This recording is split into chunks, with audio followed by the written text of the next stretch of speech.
On the morning of February 19, 2026, 6 unmarked police vehicles pulled up to a cottage on the Sandringham estate in Norfolk, England, and the officers inside them arrested the man who had been living there. The man was 66 years old that morning. It was his birthday. His name was Andrew Mountbatten Windsor. For most of his life the world had known him as Prince Andrew, Duke of York, the second son of Queen Elizabeth II, the Falklands War hero, the man who had flown his helicopter as a decoy for Exocet missiles so that British ships might survive. Now he was being driven to a police station on suspicion of misconduct in public office, specifically the allegation that he had passed classified government documents to a convicted sex offender named Jeffrey Epstein. His brother, the King of England, issued a statement within hours. It said, "The law must take its course." 4 words. No expression of shock. No defense of his sibling. No warmth. The law must take its course. From a brother to a brother, on the day of the arrest, the message was the message of an institution placing itself on the record as separate from the man it had produced. It had taken a long time to get there, because the story of Prince Andrew is not the story of a sudden fall from grace. It is the story of an institution that watched one of its members accumulate decades of documented recklessness, paid for the consequences of that recklessness with money it has never fully accounted for, and maintained around the recklessness the specific management of silence that British institutions apply to problems they have decided are better absorbed than addressed. The recklessness eventually produced an outcome that the silence could no longer absorb, which was an arrest on a man's 66th birthday, and the outcome is where this account begins, and the preceding decades are where this account spends most of its time, because the arrest is the ending of a story whose beginning is considerably more revealing than the ending. Here is what the story contains. A prince who earned the nickname Randy Andy at Gordonston in 1978, and who spent the following 4 decades providing the press with the specific material that the nickname had predicted. A marriage that produced 2 daughters and ended in the specific public humiliation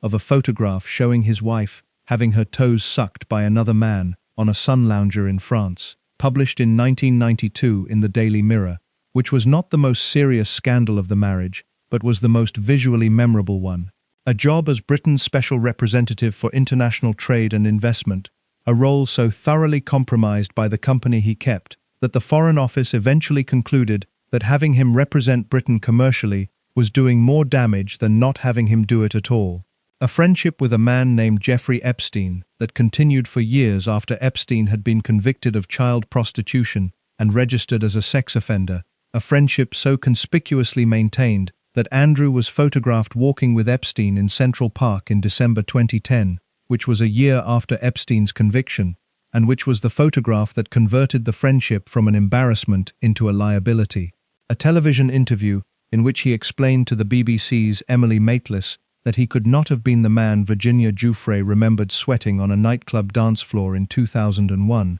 because a medical condition caused by an adrenaline overdose during the Falklands War had made it impossible for him to sweat at the time. A television interview in which he explained that he could account for his whereabouts on the night in question because he had taken his daughter to a Pizza Express in Woking for a children's birthday party and then gone straight home. A television interview that the senior communications professionals of the British royal family watched in real time with the specific expression of people watching a car drive off a bridge in slow motion and being unable to do anything about it. The day after the interview aired, Andrew's staff began resigning. Within the week, he had announced he was stepping back from public duties. Emily Maitlis later said the interview had cost him the respect of the nation, which was the most diplomatically phrased version of the available assessments. A civil lawsuit filed by Virginia Giuffre in August 2021 settled in February 2022 for a sum estimated at up to £12 million, funded partly by the late Queen and partly by Charles, with settlement terms that included a gagging order under which Andrew agreed he could not repeat his claim that he had no memory of meeting her and could not deny that she was a victim of sexual assault. Not an admission of guilt, the settlement statement said. The statement was technically accurate and morally specific, a security detail that cost his brother $4 million per year, an allowance of £1 million per year from the same brother, a house on the Windsor estate whose lease runs until 2078, and from which the king eventually determined he could not be legally removed. And now, on his 66th birthday, a police station in Norfolk. The account of how he arrived there, assembled from the public record and the private correspondence, and the testimony of the people who watched it happen from close enough to know what they were watching, is what follows. It is the account of an institution's failure to manage a problem it created, and the problem's eventual management of the institution instead. The institution is the British royal family. The problem, for more than 4 decades, was Prince Andrew. It still is. If you're enjoying this story so far, don't forget to hit the like button and subscribe. Drop a comment telling me where in the world you're watching from. I love hearing from you. Andrew Albert Christian Edward Mountbatten Windsor was born on the 19th of February 1960 at Buckingham Palace, the third child and second son of Queen Elizabeth II and Prince Philip, Duke of Edinburgh, and his arrival was received by the institution that produced him with the specific warmth that the institution reserves for the children it does not need to prepare for anything in particular. Charles was already the heir. Anne was already the daughter. Andrew was the spare's spare, the child whose position in the succession was sufficiently distant from the primary obligation that the institution's formation machinery could, in theory, be applied to him with rather less urgency and rather more latitude than it had applied to his elder brother. In practice, this meant that Andrew grew up inside the same institution that had formed Charles, in the same palaces and the same schools and the same structured calendar of institutional occasions, but without the specific weight of the primary function pressing down on everything the formation produced. The latitude produced something. What it produced was not the thoughtful, serious, occasionally anguished figure that the primary function had made of Charles, but something louder and more immediate and more directly legible to the public that observed it, which was the figure of the prince, who was simply having a better time than any prince was supposed to be having. Andrew at Gordonston, the Scottish school that Philip had attended, and that the royal family had decided was the appropriate formation environment for its male members, was Andrew at the center of the social world rather than at its complicated edge. He was, by the accounts of people who knew him there, physically confident, socially easy,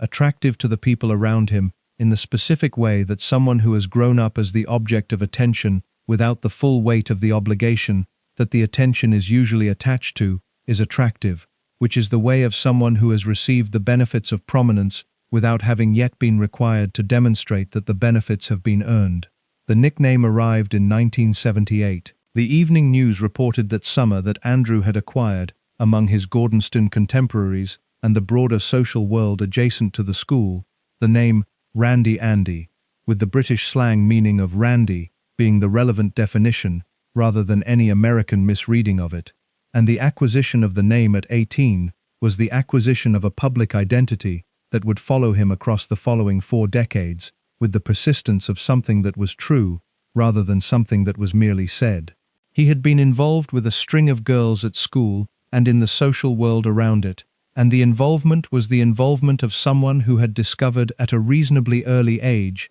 that his name and his face and his position opened specific doors that would not have opened without the name and the face and the position, and who was not inclined to leave those doors closed. He left Gordonston in 1979 and entered the Royal Naval College at Dartmouth, which was the conventional next step for the royal male who was going to serve in the Navy rather than the Army. And the Navy was Andrew's choice in the specific way that choices are made by people whose formation has given them the option of several conventional paths, and who select the one that seems most immediately suited to their temperament. The Navy suited Andrew's temperament because the Navy offered the combination of physical challenge and institutional prestige, and the specific social world of officers who worked hard and played harder that his Gordonston formation had developed in him the appetite for. He was good at it. The technical assessment of his flying ability, documented in the records of the Naval College, placed him among the strongest candidates of his cohort, and he won the award for Best Pilot when he received his wings from his father in April 1981, which was the achievement that established him as someone whose naval career was the product of genuine competence rather than of the institutional courtesy that the accommodation of royalty in military settings sometimes requires. The Falklands War arrived in April 1982, and what Andrew did in it is the piece of his biography that the subsequent decades of scandal have most consistently obscured, because the obscuring serves the scandal's narrative, which requires Andrew to be the problem from the beginning, rather than the person who became one. He was 22 years old when the task force sailed for the South Atlantic, and he sailed with it as a Sea King helicopter pilot with 820 Naval Air Squadron aboard HMS Invincible, and what the service required of him was not the ceremonial attendance of a prince, but the functional performance of a pilot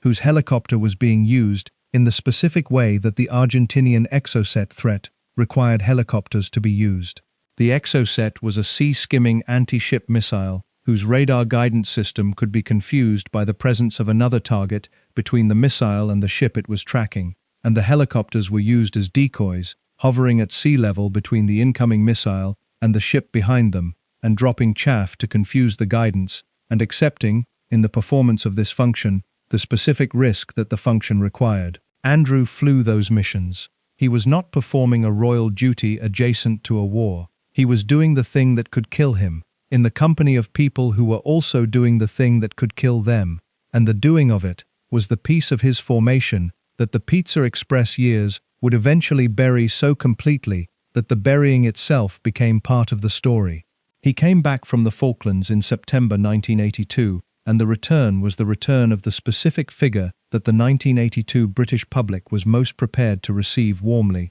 which was the figure of the young Falklands veteran, and the warmth was extended to Andrew with the specific enthusiasm of a country that had been watching the war on its television screens, and that was prepared to receive its participants as the heroes that the successful conclusion of the campaign allowed them to be called. He was 22 years old, and he was a war hero, and he was the Queen's son. And the combination produced in the British press and the British public the specific variety of adulation that those combinations produce, which was the adulation of someone who has been given every advantage the world provides, and who has then done something with the advantages that the world finds genuinely admirable, rather than merely acceptable. The admirability sustained itself for approximately 18 months, which was the period between his return from the Falklands and the moment in 1983 when the relationship with Koo Stark became public knowledge in the specific way that royal relationships become public knowledge, which was through the press coverage of a holiday they took together on the island of Mustique, and the photographs the coverage produced. Koo Stark was an American actress, born Kathleen Norris, who had appeared in a soft pornographic film in 1976 called Emily, and whose film career was the film career that the palace's assessment of the relationship's suitability had to engage with when the engagement became necessary. The palace engaged with it. The engagement concluded in the direction that palace engagements with inconvenient royal relationships always conclude, which was the direction of the inconvenient relationship's termination, and Andrew and Stark separated in 1983 under the specific pressure of a palace that had decided the combination of a prince, a Falklands hero, and a woman who had appeared nude in a film was a combination whose management cost exceeded its value. Tina Brown, who moved in the social world that both Andrew and Stark occupied in those years, later described Stark as the only serious love interest Andrew ever had, which was the assessment of someone who had observed the subsequent relationships and who was measuring the seriousness of each against a standard that the Stark relationship had established and that the subsequent ones had not met. The assessment is not verifiable from the outside, but the subsequent relationship's trajectory supports the general direction of Brown's judgment, which was that what came after Stark was what comes after the serious thing when the serious thing has been terminated by external pressure, which is the succession of less serious things that fills the space the serious thing used to occupy. The filling of the space across the years between the Stark termination and the 1986 wedding was the filling that produced the Randy Andy Names second chapter, the chapter that was not the Gordonston social ease of an 18-year-old, but the deliberate Playboy performance of a 24-year-old war hero whose name opened every door in London and whose appetite for what was behind those doors was, by the press coverage of the period, considerable. He was photographed cavorting with topless women on holiday in Thailand. He attended a party in the United States that the invitation had billed as a hookers and pimps event, and at which the guest list included the woman who would later become the central figure in his undoing, which was Ghislaine Maxwell, the daughter of the media proprietor Robert Maxwell, a woman whose social world and Andrew's social world were to remain connected across the following 3 decades, with the persistence of a connection that neither of them appeared to find inconvenient, until the connection had become the most documented liability either of them carried. The palace's management of this period, assembled from the accounts of the people who were inside the royal communications operation in the mid-1980s, was the management of someone who had identified that the Randy Andy image was becoming an image problem, and who had decided that the image problem required the solution that royal image problems of this specific variety typically receive, which was the solution of the right marriage to the right person at the right moment. The right moment was 1986. The right person, by the palace's assessment, and eventually by Andrew's own apparent enthusiasm, was a woman he had known since childhood, the daughter of a man who had managed polo ponies for the royal family, a flame-haired, large personality individual named Sarah Ferguson, who was described in the coverage of the engagement as exactly the kind of person who could handle the specific requirements of being married to Andrew, which was the coverage's way of acknowledging that handling those requirements was going to require something considerable. She handled them for 6 years. What the 6 years actually contained, and what happened to the handling in the specific sequence of events that produced the 1992 separation and the 1996 divorce, belongs in the next part of this account, which examines the marriage not in the register of the tabloid scandal that the toe-sucking photograph produced,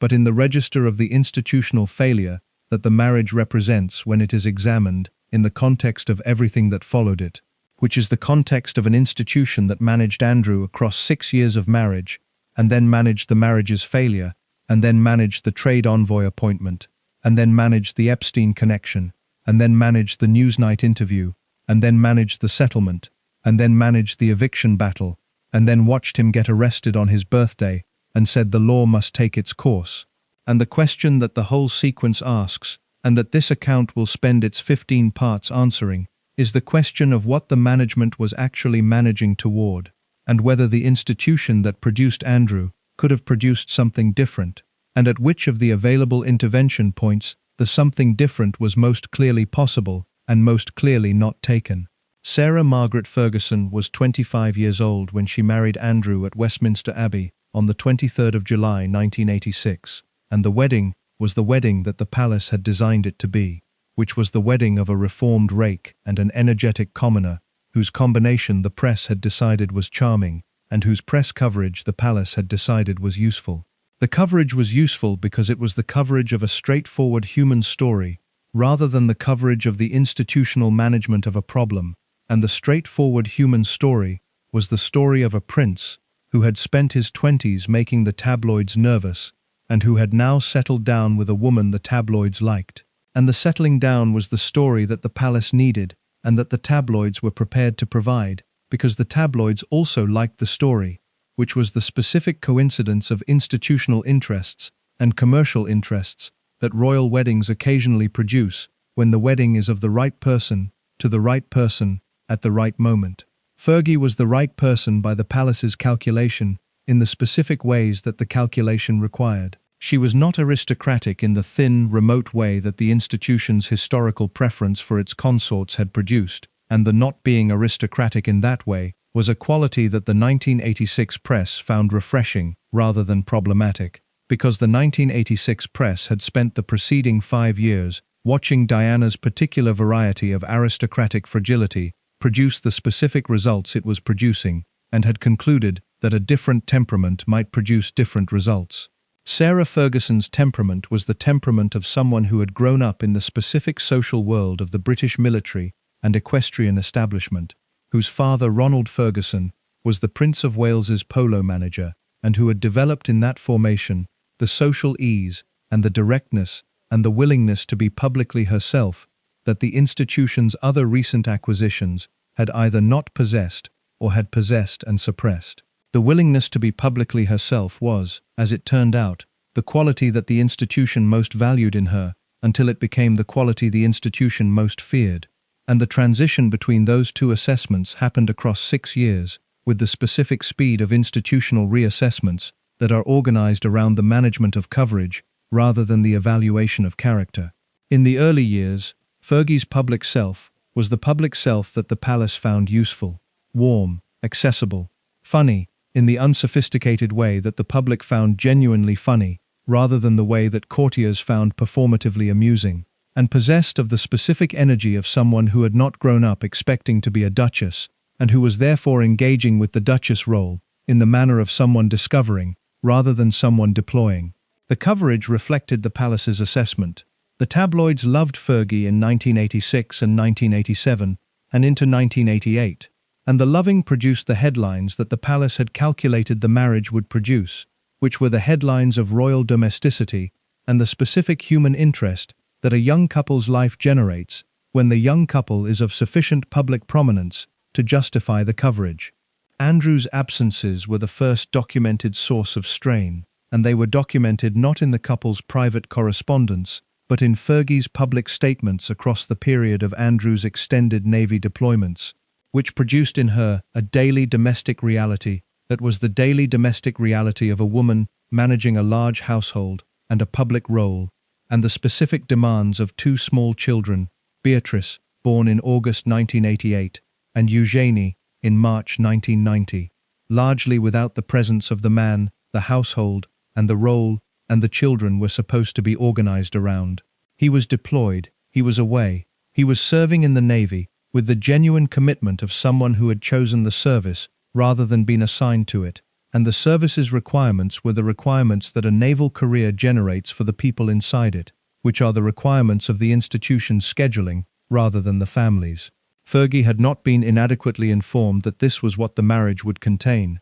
She had been informed, and had accepted, and had found, in the acceptance, the specific difference between knowing and experiencing, that people who know in advance what something will be like, and then experience it, discover between the knowing and the experiencing. The press coverage shifted across 1991 and 1992 in the direction that the palace's management of the marriage had failed to anticipate, which was the direction of a marriage that was visibly not functioning in the ways that the coverage had been organized to suggest it was functioning. The shift was driven not by any single disclosure, but by the accumulated texture of coverage that had been processing the available evidence, which was the evidence of two people who were increasingly photographed separately rather than together, of a duchess whose public engagements were generating the kind of coverage that focused on her rather than on her function, and of a palace communications operation that was spending an increasing proportion of its management capacity on the management of Fergie rather than on the management of Andrew, which was itself the evidence that the management had concluded that Fergie was the more urgent management problem of the two. The photograph was taken in the summer of 1992 at the Villa Nid at Saint-Tropez, which was the holiday property of a man named Johnny Bryan, who was described in the coverage of the period as the Duchess's financial advisor, and who was, by the available evidence of the photographs, rather more than that. John Bryan was 37 years old, American, and connected to Fergie through the specific social network that wealthy Americans and British aristocracy share in the specific context of the international financial world of the late 1980s and early 1990s. What he was doing in the photographs, which were taken by a long-lens photographer who had established a position with line of sight to the pool of the villa and who had waited with the patience that commercial photography of this kind requires, was sitting beside Fergie while she reclined topless and placing one of her feet in his mouth. The photographs were published in the Daily Mirror on the 20th of August 1992. The timing of the publication was the timing that the specific quality of the photographs required, which was the timing of the moment when the photographs were available for publication, rather than the timing of any editorial assessment of whether publication served a public interest beyond its commercial one. The public interest served was the commercial interest of a publication whose readership wanted to see the photographs and whose editorial calculation had determined that the wanting justified the showing. The photographs were seen. Andrew was at Balmoral when the photographs were published. The royal family's summer assembly at Balmoral produced the specific circumstance of a man learning, in the company of his family and his mother the Queen, that his wife was on a sun lounger in Saint-Tropez with another man's mouth on her foot. The specific quality of the experience,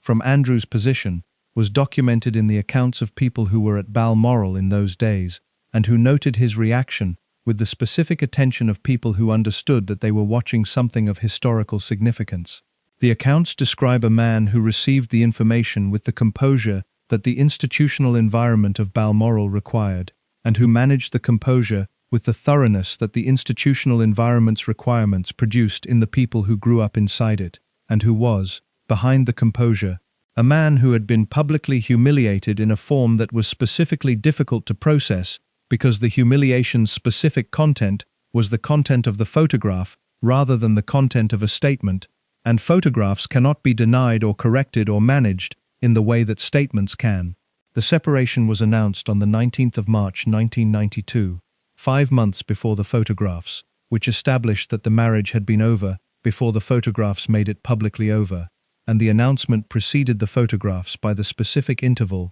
that the institutional management of the separation required for the arrangements to be made, and the communication to be drafted, and the timing to be settled in the direction that minimized the coverage's damage to the institution rather than maximizing its service to the people involved. The separation was announced with the specific language of institutional announcements about royal marriages that are ending, which was the language of mutual respect and continued friendship, and the arrangements for the children, and the language was the language that the institution had developed across the preceding decade of royal marriage failures, and that it would continue to develop across the subsequent ones. The divorce followed in 1996, and what distinguished the Andrew Fergie divorce from the other royal divorces of the same period, which included Charles and Diana's and Princess Anne's, was not its content but its aftermath, because the aftermath was the aftermath that no other royal divorce of the period produced, which was the aftermath of two people who had divorced and then continued to live,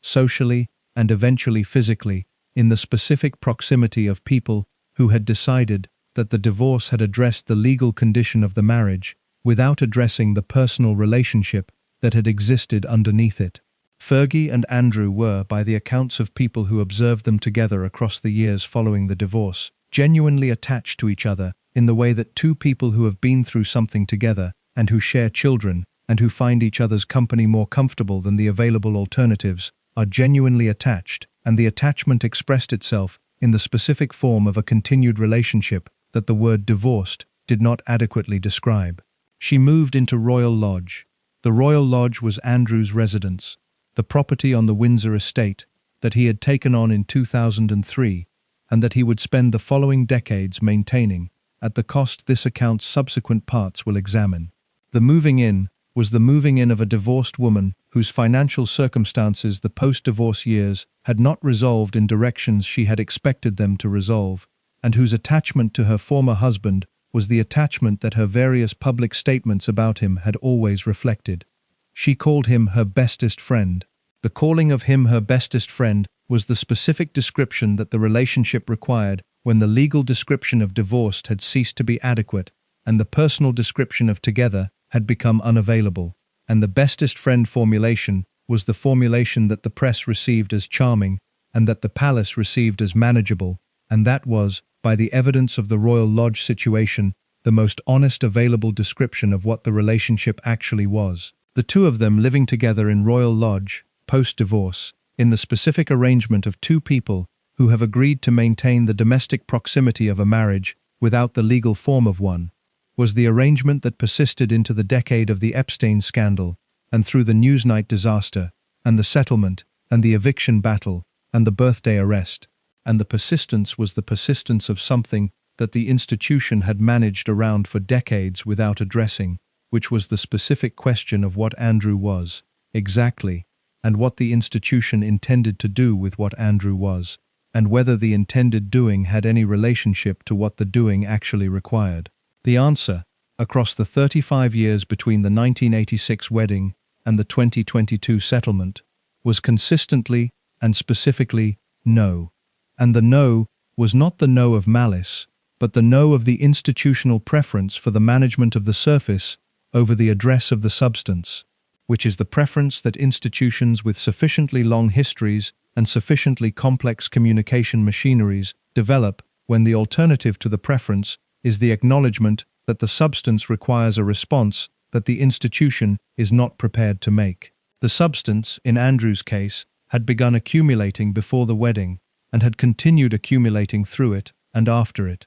and by the time the 1986 wedding's coverage was producing the headlines of Settling Down and Reformed Rake and The Jolly Romance, the substance had already established its character, which was the character of a man for whom the availability of the door was the sufficient reason to open it, and for whom the opening's consequences were the consequences of the person who had opened the door, and not the consequences of the man whose name had made the door available. The door that produced the specific consequences this account is examining opened sometime in the late 1990s at a party in New York, in the introduction of one prince to one financier, and the introduction was managed by a woman named Ghislaine Maxwell, who had been in Andrew's social world since at least the hookers and pimps party of the early 1980s, and who would spend the subsequent decades moving through the specific intersection of wealth and access, and the management of access on behalf of wealth. Jeffrey Edward Epstein was born in Brooklyn in 1953,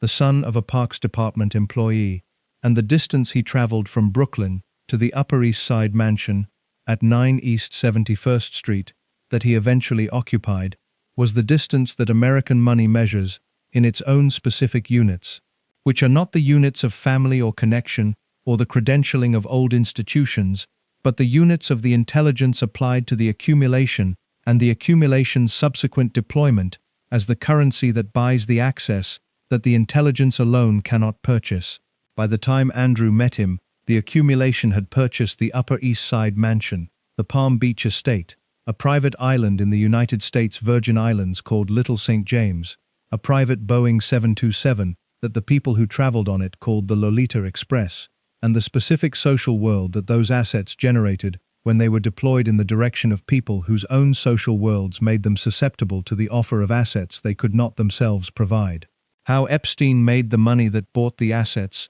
is the question whose answer the subsequent investigations and the released files and the court proceedings have established in general outline and have never fully resolved in specific detail, and the not resolving is part of the story rather than a gap in it, because the opacity of Epstein's financial operation was one of its functional characteristics rather than an incidental feature of his business model. He was described as a financial manager. He managed the money of people who were sufficiently wealthy to require the management and sufficiently discreet about the management to prefer it to remain private. And the managing of money for people who preferred the managing to remain private was itself the mechanism that generated the access that the money then extended. The access was the product. The money management was the mechanism. The product was what the parties to the arrangement were actually exchanging, and the parties understood the exchange without requiring it to be stated in the terms that the stating would have required them to acknowledge.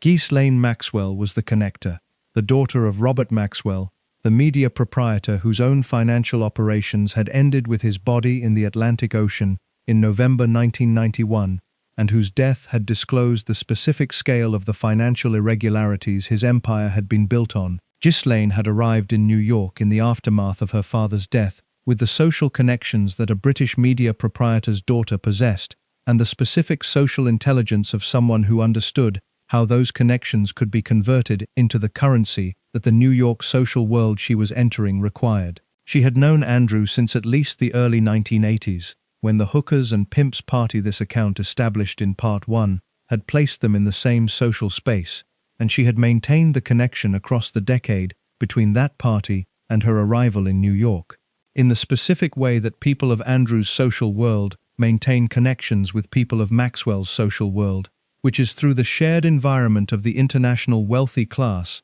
whose parties and holidays and charity events and private gatherings create the recurring circumstances of proximity. She introduced Andrew to Epstein at some point in the late 1990s, and the introduction was the introduction that Ghislaine's specific function in Epstein's operation was designed to produce, which was the introduction of the credentialing presence to the person being credentialed. A British prince in the social world of a man who was managing money for the world's wealthiest people was not merely a personal connection, he was evidence of a specific kind of legitimacy that the world's wealthiest people, in their assessment of the people managing their money, found valuable. The legitimacy was the legitimacy of royal adjacency, the specific social credential that no amount of money alone can purchase, and that the presence of the Queen's son at your dinner table confers on the dinner table's owner in a way that the owner understands and prices accordingly. Andrew appears not to have understood this, or to have understood it, and found the not understanding convenient, which amounts to the same operational outcome. He accepted Epstein's hospitality across the years of the friendship with the specific ease of someone who has grown up in the expectation that the world's most interesting environments will be available to him, and who receives the availability as the natural condition of his existence, rather than as the specific product of a specific arrangement with a specific person who has specific reasons for wanting him there. He stayed at the Manhattan Mansion. He visited Little St. James.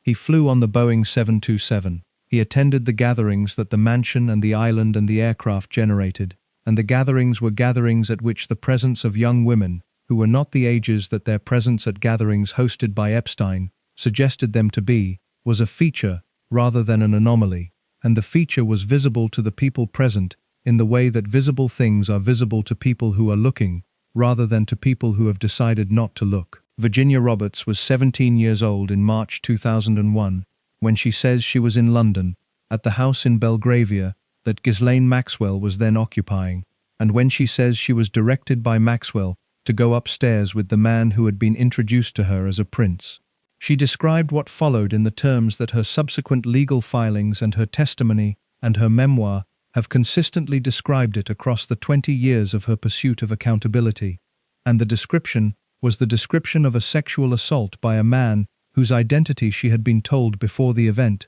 and whose face she had seen in photographs before the event, and whom she identified after the event by the photographs that documented his attendance at Maxwell's house that evening. She was 17. Under American law, which was the law that governed the legal proceedings, 17 was below the age of consent in the jurisdiction where the subsequent lawsuit was filed, and the below the age of consent status was the legal basis of the civil action, rather than merely its moral framing. She described the same type of encounter occurring twice more, once at Epstein's New York mansion and once on Little St. James. She described the New York occasion in the specific terms of the guest bedroom at 9 East 71st Street, and the specific detail of a man who was sweatier than she expected a prince to be, and the sweat would become, 7 years later, one of the most discussed pieces of evidence in a television interview that no communications professional in the world would subsequently be able to explain.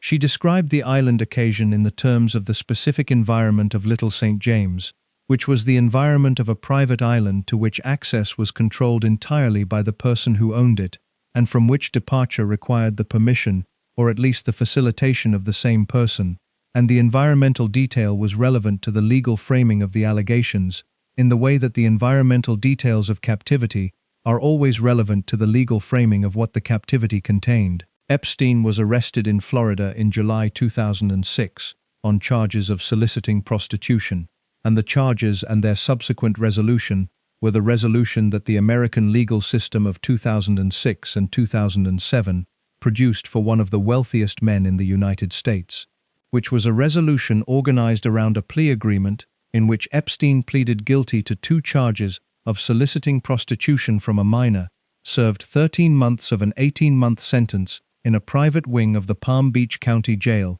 where he was permitted to leave on work release for substantial portions of each day, was registered as a sex offender, and was released in July 2009. The plea agreement was negotiated by Alexander Acosta, who was then the United States Attorney for the Southern District of Florida, and who would later become President Trump's Secretary of Labor, in what the subsequent legal examination of the agreement described as an extraordinarily favorable deal that shielded Epstein from the federal charges that the available evidence had supported and that would have produced, if filed and prosecuted, the outcome that the available evidence warranted, rather than the outcome that Epstein's legal team and financial resources and the specific dynamics of the 2007 federal prosecution environment had collectively arranged. The British government knew about the conviction. The palace knew about the conviction. And Prince Andrew, who had been meeting Epstein socially since the late 1990s, and who was aware of his friend's professional and personal world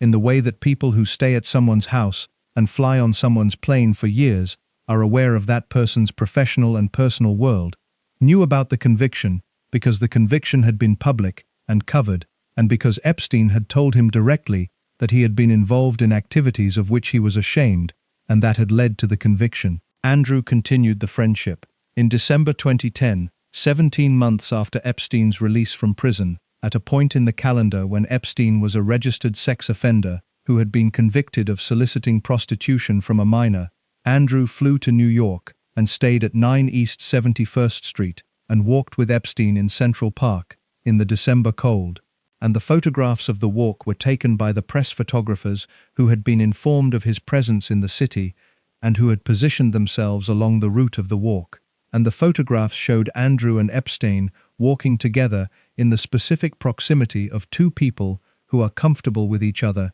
and who are not conducting a formal visit but a social one. The photographs were published. The palace's response to their publication was the response it applied to Andrew-related coverage that it could not prevent and could not explain in terms that served any institutional interest, which was the response of silence and the management of the silence's duration, which was the management of how long the silence needed to be maintained before the coverage moved on. The coverage moved on. The palace's calculation that it would was correct. What the palace's calculation did not address was the structural fact that coverage that moves on does not cease to exist. It accumulates. It enters the archive. It becomes the background against which the subsequent coverage is received. And the subsequent coverage was the coverage that the Newsnight interview of November 2019 produced. And the Newsnight coverage was received against the background of the Central Park photographs, and the mansion stays, and the island visits, and the conviction that Andrew had continued the friendship through. And the receiving of the subsequent coverage against the background of the accumulated previous coverage was what made the Newsnight interview the specific disaster it became, rather than the specific clarification it had been designed to be. What Andrew had told the palace about the ongoing friendship, and what the palace had done with what he had told them, is documented in the correspondence that the Epstein files released in January 2026 partially disclosed, and the disclosure was the disclosure that preceded his birthday by 3 weeks, and that produced the investigation that produced the unmarked vehicles at Wood Farm on the 19th of February. The correspondence suggested that the friendship had continued in forms that the palace had managed around without addressing, and that the managing around had included the management of information about what the friendship was generating that would have required a different management if the management had been the management of the information's implications rather than the management of its public visibility. The public visibility management broke down in November 2019, in a room in Buckingham Palace, in front of a journalist named Emily Maitlis, and the breaking down was the breaking down this account has been building toward since its first sentence. But before the interview, there was the attempt to prevent the interview from becoming necessary, and the attempt was the attempt of a man who had watched the coverage accumulate across the years, and who had decided that the coverage required a response, and who had settled on the specific response that every communications professional who was subsequently asked about it described as the response that no rational communications professional would have advised, which was the response of the live broadcast interview, with no preparation adequate to the questions that the interview was certain to ask. The people who advised against it are the next piece of the account, and what Andrew did with their advice is the piece of the account that most precisely illuminates the specific quality of judgment that the preceding parts have been establishing as the organizing principle of his adult life, which was the quality of the man who opens the door because the door is there, and because the opening's consequences are the consequences of the person who opened it, rather than the man whose name made it available. The idea of doing the interview originated with Andrew's side, which is the piece of the Newsnight story that the subsequent coverage has consistently understated, because the subsequent coverage was organized around the interview's content rather than its origins, and the origins are the more revealing document of the two. A man facing the specific accumulation of coverage that Andrew was facing in the autumn of 2019, following Epstein's death in August of that year, in a Manhattan detention facility while awaiting federal sex trafficking charges, would, in the ordinary management of such a situation, be advised by the communications professionals around him to say nothing, do nothing, and allow the coverage's attention to migrate to the next available story. This is not what happened. What happened was that Andrew's team approached the BBC's Newsnight program through the intermediary of Sam McAllister, a producer at the program whose subsequent book and whose interviews in the years following the broadcast described the approach in the specific terms of an approach made by people who believed they were managing a situation and who were not adequately considering the possibility that the managing was making the situation worse. McAllister described receiving the approach with the specific combination of professional interest and personal alarm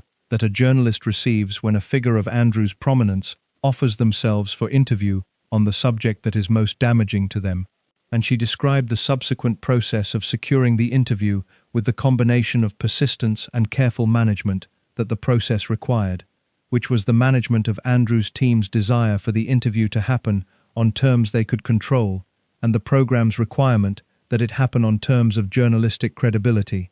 The terms were negotiated. The interview was agreed. The location was Buckingham Palace's Belgian suite, which was the location that Andrew's side had proposed and that the BBC had accepted, and the location told something about the frame through which Andrew was approaching the occasion, which was the frame of someone who intended to conduct a formal statement from a position of institutional authority, rather than a cross-examination by a trained journalist in circumstances organized around the journalist's requirements. The Belgian suite is a room that says something before anyone in it has spoken, which is the something that rooms in Buckingham Palace say, which is that the person who is at home in this room is the person whose position it expresses, and that the visitor is a visitor in the most formal available sense. Emily Maitlis had been preparing for the interview for longer and more thoroughly than Andrew had been preparing for it, and the asymmetry of the preparation was the asymmetry that the interview's outcome expressed. She had read the available documentation. She had spoken to people with knowledge of the Epstein operation and its specific relationship to Andrew. She had constructed a line of questioning that was organized around the specific points at which the available evidence and Andrew's public statements were most directly in conflict, and she had prepared for the specific responses that the available evidence suggested Andrew was most likely to produce, which were the responses of a man who had decided that the specificity of his alternative account would be the specificity that established his credibility. The Queen had been informed. Maitlis, in her subsequent accounts of the interview's arrangement, described the specific moment at which the BBC's confirmation that the interview would proceed was received, which was the moment that Andrew told the producer he would need to seek approval from higher up, and then reported the following day that the higher up was on board. The higher up was his mother. The sitting sovereign of the United Kingdom had approved her son's decision to sit down with a Newsnight journalist and discuss his friendship with a convicted sex offender, and the specific allegations that a woman named Virginia Giuffre had made about what that friendship had produced. The approval was the approval of a woman who had, by every account of her relationship to Andrew that the subsequent years produced, a specific quality of faith in her second son that the second son's conduct had never adequately justified, and that she had maintained across the decades of the conduct, with the persistence of a mother rather than the assessment of a head of state. The interview was recorded on the 13th of November 2019 and broadcast on a special Saturday evening edition of Newsnight on the 16th of November 2019, and what it contained, over the 59 minutes of its running time, was the specific variety of disaster that communications professionals have since used as the case study in what not to do, which is the variety of disaster that is produced not by the failure to manage the information, but by the management of the information in a direction that makes the information worse than it would have been if it had been left unmanaged. The sweating was the first of the interview's specific problems, and it was specific in the sense that it was the problem that Andrew had introduced himself, unprompted, in a response to a question that had not required the introduction. Maitlis had asked about Virginia Giuffre's account of their encounter at Tramp nightclub in London, and Giuffre's account had included the detail of Andrew's profuse sweating as they danced. A communications professional, managing Andrew's response to this question, would have advised him to decline to engage with the specific physical detail and to redirect toward the categorical denial of the encounter. Andrew engaged with the specific physical detail. He told Maitlis that there was a slight problem with the sweating because he had a peculiar medical condition at the time, which meant that he did not sweat, and that the condition had been caused by an overdose of adrenaline during the Falklands War, and that it was therefore almost impossible for him to sweat.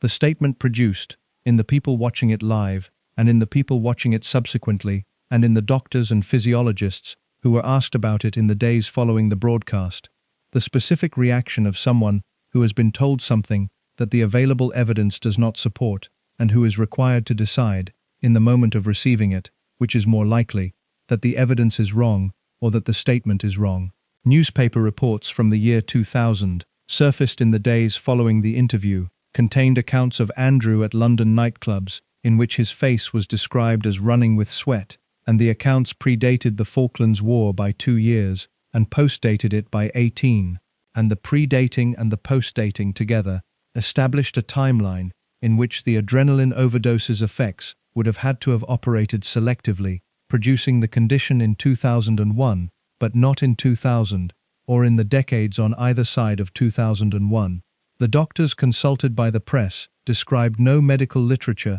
supporting the existence of the condition Andrew had described. The Pizza Express followed the sweating with the specific quality of an alibi that is worse than no alibi, because the alibi's specificity is the specificity of something that cannot be verified, and that, in the context of the interview, reads as something that has been rehearsed rather than remembered. Giuffre had alleged that she was with Andrew on the evening of the 10th of March 2001. Andrew said that he could account for his whereabouts on that evening because he had taken his daughter Princess Beatrice to a children's birthday party at the Pizza Express restaurant in Woking, Surrey, and that afterward he had returned home. The alibi was specific in the way that alibis are specific when the person producing them has decided that specificity is the quality that establishes credibility, and the decision was the decision of someone who had not considered the possibility that specificity in an alibi that cannot be corroborated is not evidence of credibility,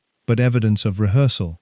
Pizza Express in Woking became, within hours of the broadcast, the most discussed branch of a chain restaurant in British history, and the becoming was the specific becoming of an institutional image crisis in the age of social media, which is the becoming of a detail so incongruous and so specific that it escapes the context of the serious subject it was produced in relation to, and achieves the independent existence of the meme, which is the form of cultural currency that cannot be recalled or corrected or managed once it has been issued. Pizza Express in Woking was issued on the evening of the 16th of November 2019, and it has never been recalled. It reached number 20 in the UK singles chart in 2022, when a punk band released a song titled Prince Andrew is a Sweaty Nonce, which was the cultural commentary that the Pizza Express alibi and the sweating claim had jointly generated in the 3 years between the interview and the settlement. The Epstein question produced the third of the interview's specific disasters,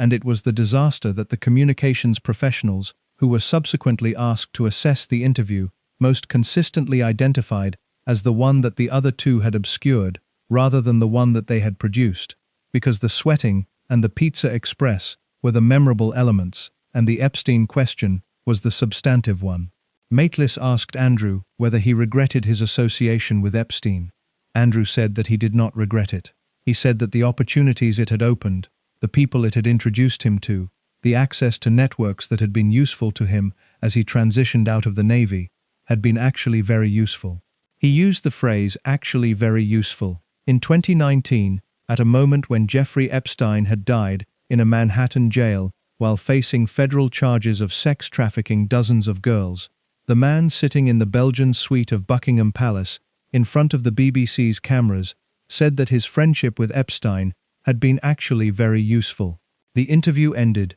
the cameras were packed, and then Andrew made the request that Emily Maitlis has described in subsequent interviews and that Sam McAllister documented in her book, which was the request that illuminated the judgment behind the interview more precisely than anything the interview itself had contained. Andrew asked whether they could do some additional filming. He wanted to talk more about the Pizza Express and the sweating. He was convinced, he said, that those elements of his account had not been given adequate coverage in the interview, and that the additional filming would allow him to establish the alibi more thoroughly. Maitlis considered the request and ultimately agreed, partly from the journalistic instinct that a subject wanting to talk is a subject worth letting talk, and partly from the specific awareness that if she declined, and Andrew subsequently claimed the BBC had refused to include his alibi, the BBC's position would be the more complicated one. The additional filming was conducted. The Pizza Express and the sweating received the additional coverage Andrew had requested.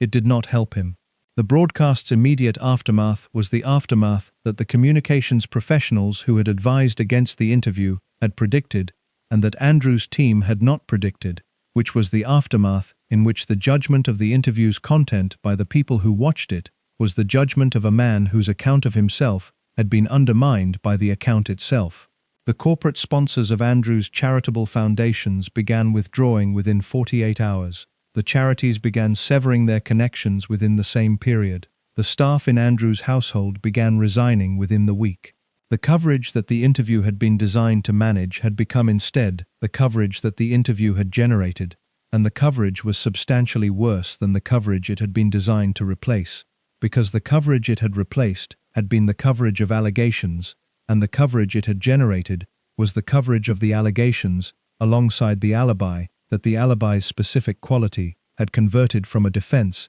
into additional evidence. The Queen, who had approved the interview before it aired, had watched it on the evening of its broadcast and had reached her assessment of it before Andrew had. Emily Maitlis described, in her subsequent account of the interview's aftermath, being told that the Queen had realized the interview was a mistake before Andrew did, which was the assessment of a woman who had spent 67 years managing the institutional coverage of the family she led, and who understood what the interview had done to that coverage in the time it had taken to watch it. Andrew announced on the 20th of November 2019 that he was stepping back from public duties. The announcement was made in a statement whose language was the language of the institutional management of a departure that the institution could not prevent and was now required to manage. And the managing produced the specific language of a man who was stepping back for the foreseeable future with the intention of continuing to support the Queen, and the specific personal regret for his association with Epstein that he had been unable to produce during the 59 minutes in which producing it might have served some purpose. The stepping back was not the end. It was the end of the beginning of the end, and the end was the birthday arrest 7 years later, and between the stepping back and the birthday arrest was the period that the institution spent managing what the stepping back had not resolved, which was everything the interview had disclosed rather than contained. On the 13th of January 2022, Buckingham Palace issued a statement that occupied 2 sentences, and that accomplished, in those 2 sentences, the formal institutional severance of everything that the preceding 61 years of Prince Andrew's membership in the British royal family had conferred on him. The statement said that the Duke of York's military affiliations and royal patronages had been returned to the Queen, and that the Duke would continue not to undertake public duties and would be defending the civil lawsuit that had been filed against him the previous August as a private citizen. Private citizen. The 2 words were the 2 words that the institution applied to the conclusion of a membership that it was no longer prepared to maintain, and the applying of them to the Queen's second son was the applying of them in the context that made them most precisely devastating, which was the context of a man for whom the membership had been the organizing principle of his entire adult existence, and for whom private citizen described not merely a legal status, but the absence of the only identity the formation had ever provided. The lawsuit that had produced the statement had been filed in August 2021 in the United States District Court for the Southern District of New York, and its plaintiff was Virginia Giuffre, and its defendant was Andrew Albert Christian Edward Mountbatten Windsor, Duke of York, and its content was the content that Giuffre had been attempting to place in a formal legal proceeding for years. Across the obstructions that Epstein's money and legal team had placed in the path of her attempts, and across the complications that Epstein's 2009 settlement with her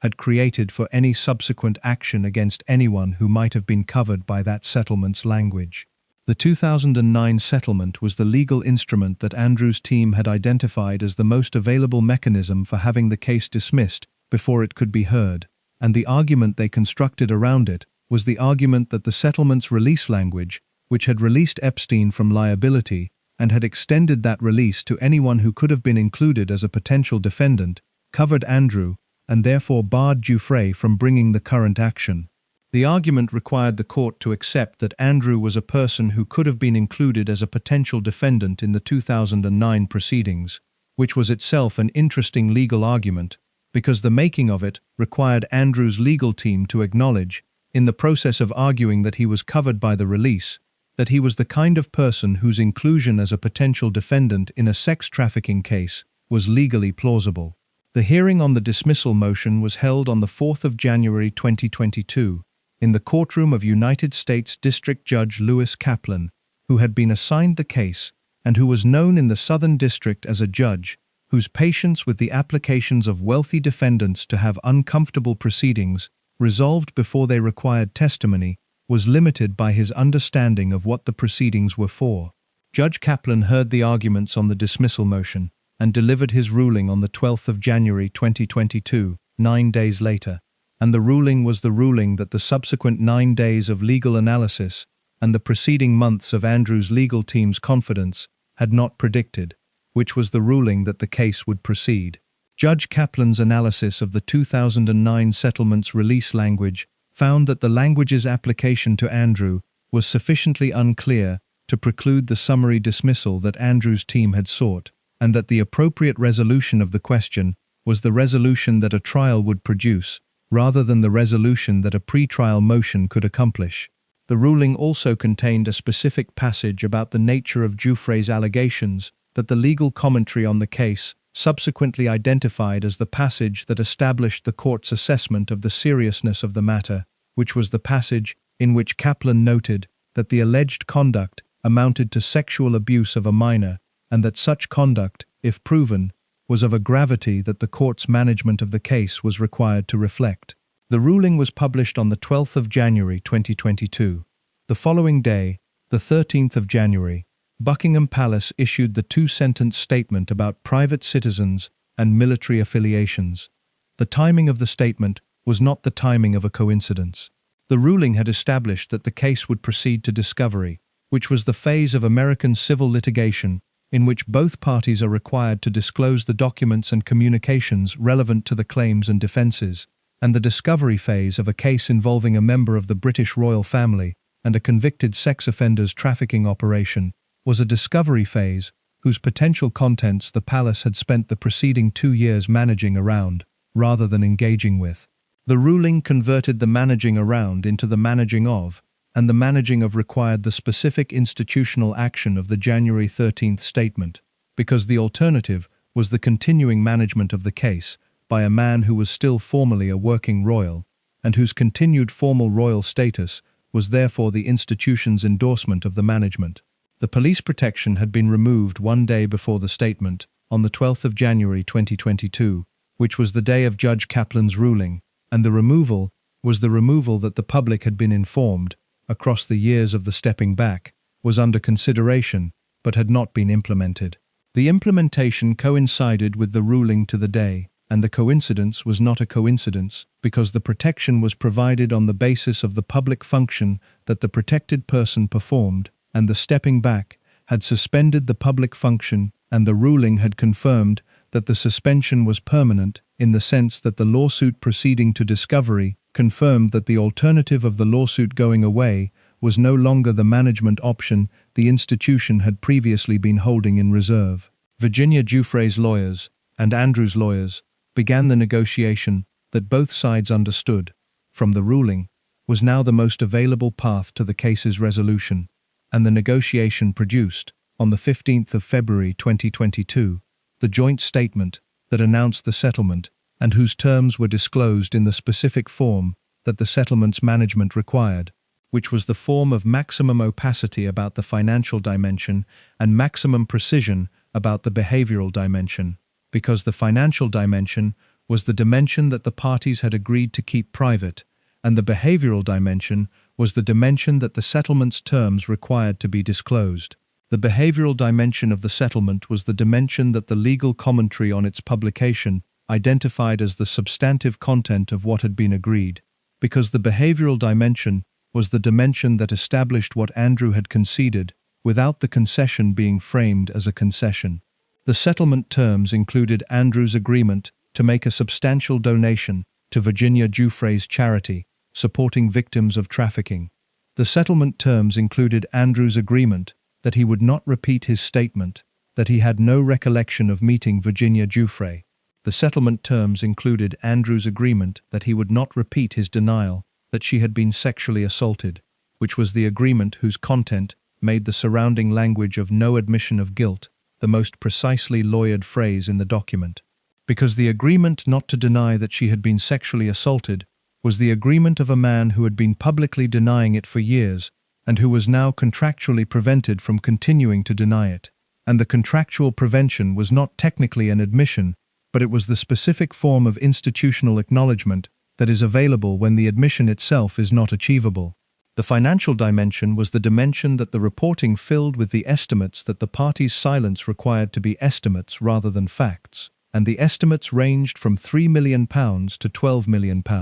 and the 12 million figure came from the Daily Telegraph, whose sourcing was the sourcing of a publication with access to people inside the relevant circles and whose figure was subsequently circulated as the most reliable available approximation of what had actually been agreed. What was additionally reported, and what the subsequent accounts of people with knowledge of the arrangement have corroborated with the consistency of corroborated accounts, was the identity of the people who had provided the funds that Andrew had used to make the settlement. Andrew's known income at the time of the settlement was his Royal Navy pension, which was the pension of a man who had served from 1979 to 2001, and the pension was not the pension that funded £12 million civil settlements. The funds came from the institution, specifically from Charles, who was then Prince of Wales, and who provided the bulk of the settlement in the form of a loan that Andrew was required to repay from the proceeds of the sale of his Swiss chalet in the ski resort of Verbier, a property that Andrew had acquired in 2014 and that was sold in the months following the settlement for a sum reported at approximately £17 million.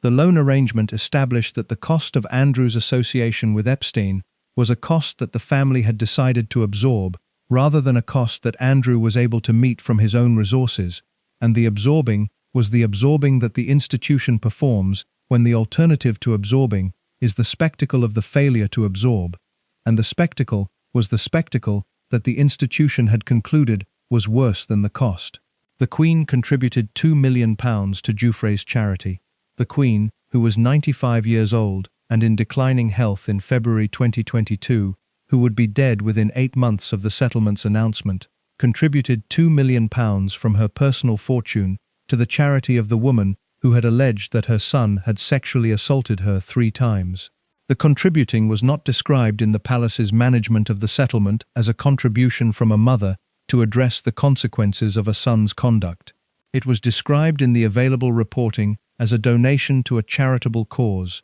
which was the description that the institutional management required, and that the context made the most precisely specific statement of the situation that the institutional management had produced across 61 years of managing Andrew. The statement that Andrew released alongside the settlement announcement was the statement of a man who had been advised by his legal team and by the palace communications operation what the statement needed to contain in order to be consistent with the settlement's terms and with the institutional management of the outcome, and it contained the acknowledgement of Virginia Giuffre's bravery in standing up for herself and other survivors, and the expression of regret for Andrew's association with Epstein, which were the 2 elements that the settlement's terms and the institutional management of the day's coverage required, and that represented, in the specific register of the statement's relationship to the preceding year's statements, a categorical reversal of Andrew's public position that the settlement had been negotiated to produce, without requiring Andrew to characterize it as a reversal. 3 days before the settlement was announced, the Senate Judiciary Committee in the United States had published a letter to Andrew requesting his cooperation with the federal investigation into Epstein's trafficking operation. The letter noted that Andrew had previously agreed, in the Newsnight interview, that he would cooperate with investigators if the occasion arose. The occasion had arisen. Andrew's cooperation with American investigators had not. The settlement, when it came, was accompanied by no indication that the cooperation question had been resolved, and it remained unresolved in the specific way that questions about Andrew's relationship to the American legal system remained unresolved across the subsequent years, which was the way of questions that the institutional management had decided were better left unresolved than addressed in the direction of the resolution that the addressing would require. What the settlement produced for Andrew in practical terms,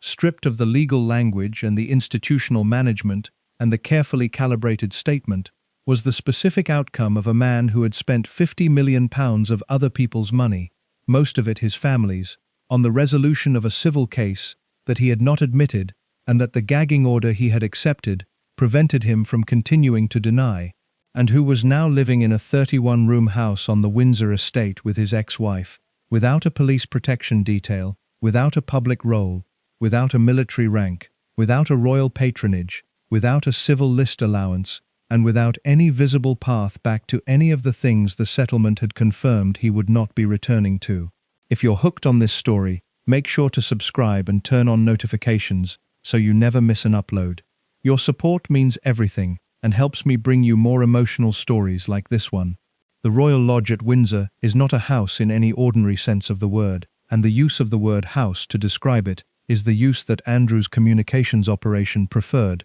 because the word house carries the specific connotations of private domestic life that the alternative words, estate, or mansion, or compound, do not carry, and the connotations of private domestic life were the connotations that the institutional management of Andrew's situation across the post-settlement years required the residents to convey. What the Royal Lodge actually is, stripped of the connotation management, is a 31-room Grade II listed building set in approximately 98 acres within Windsor Great Park, the property that had been the home of Queen Elizabeth the Queen Mother from 1931 until her death in 2002, a residence whose maintenance costs run to several £1,000,000 per year, and whose history, architecture, and location place it among the significant royal properties of the Windsor estate, in terms of both physical scale and institutional meaning. Andrew had taken on the Royal Lodge in 2003, the year after the Queen Mother's death, through an arrangement with the Crown Estate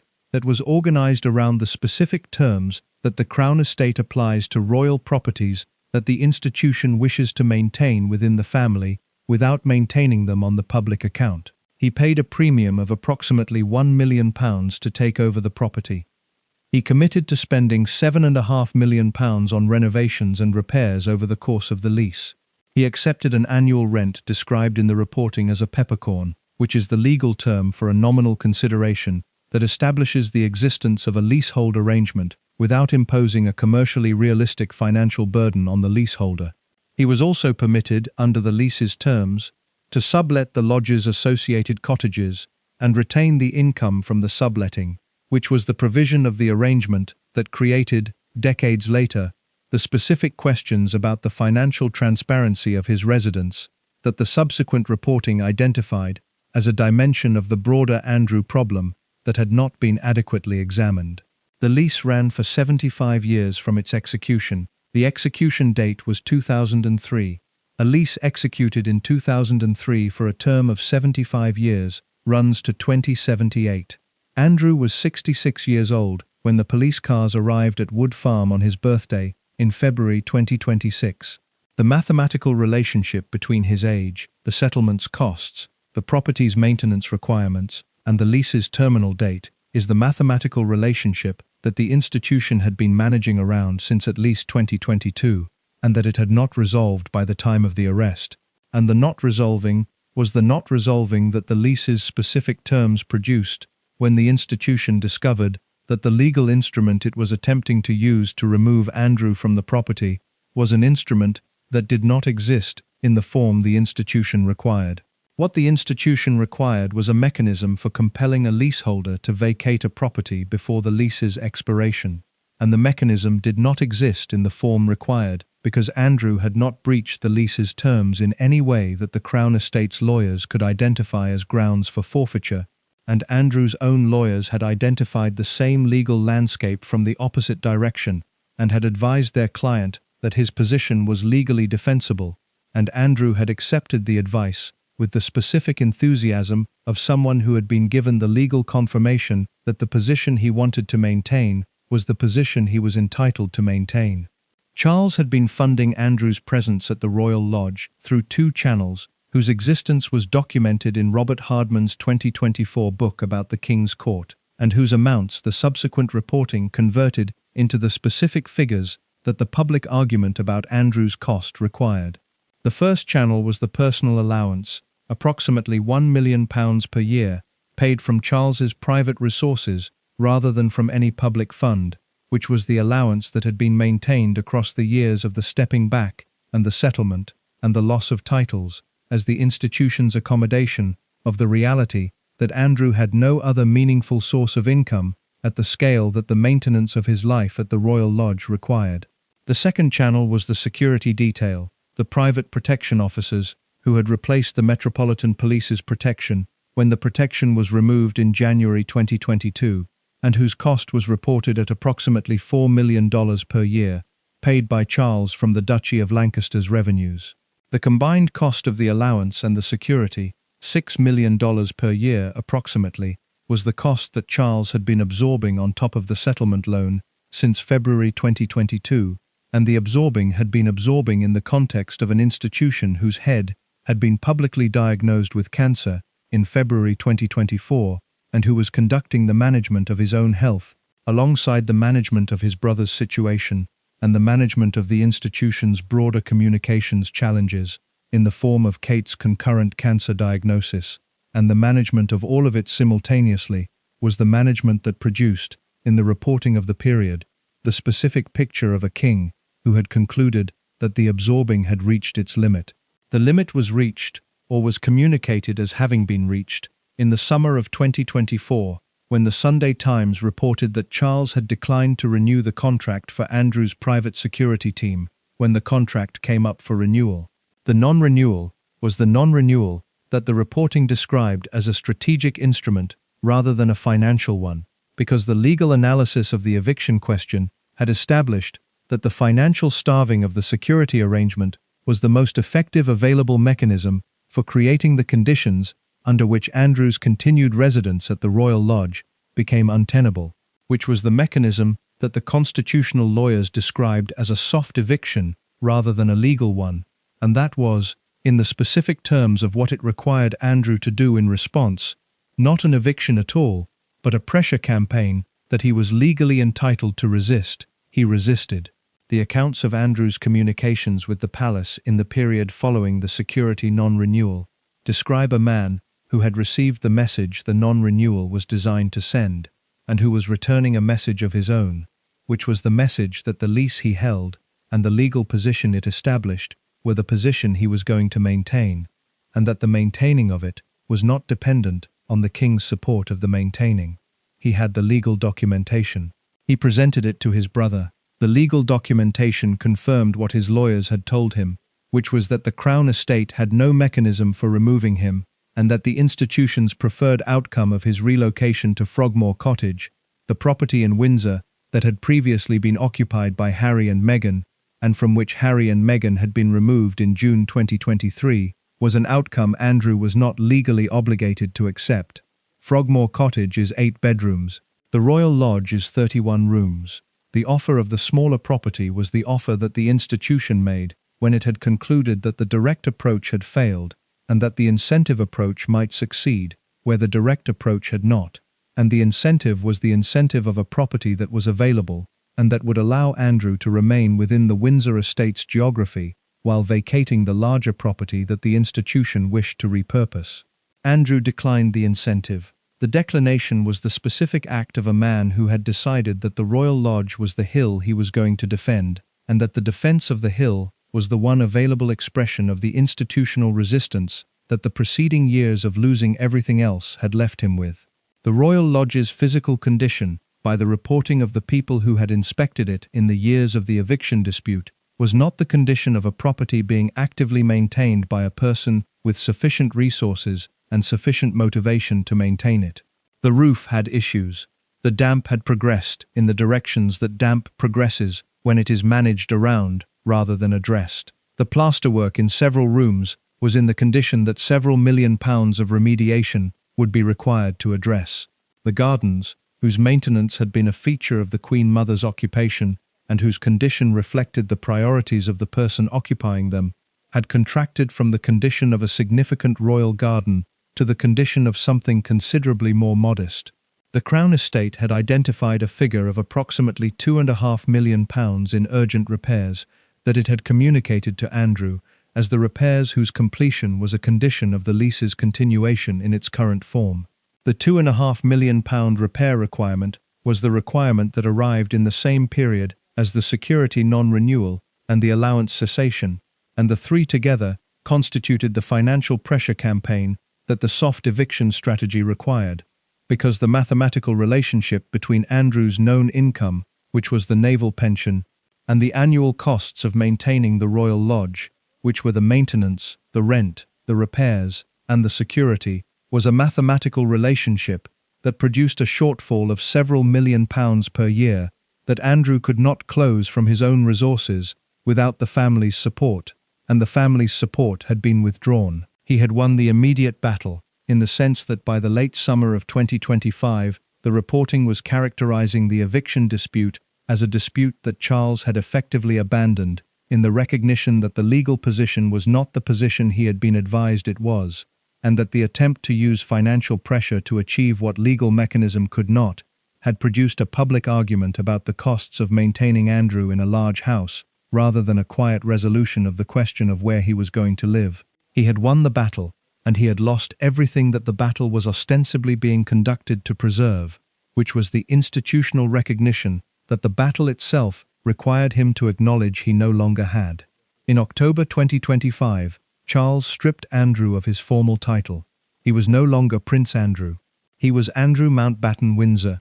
a private individual who held a leasehold on a large property in Windsor Great Park, and who had no institutional role, no institutional title, no institutional income, and no institutional identity beyond the identity of the person the institution had produced and could no longer accommodate. 4 months after the title was stripped, on the morning of his 66th birthday, the 6 unmarked cars arrived at Wood Farm, which was where he was then living on the Sandringham estate, having left the Royal Lodge during the preceding months, in the specific way that people leave positions they have been defending when the defending has produced the outcome it has produced, and he was driven to a police station in Aylsham, and the King issued the statement about the law taking its course, and the house in Windsor Great Park continued sitting in its 98 acres, with its damp plasterwork, and its peppercorn rent, and its lease running to 2007-8, available for whatever the institution decided to do with it, which was the question the institution had been unable to resolve since 2022,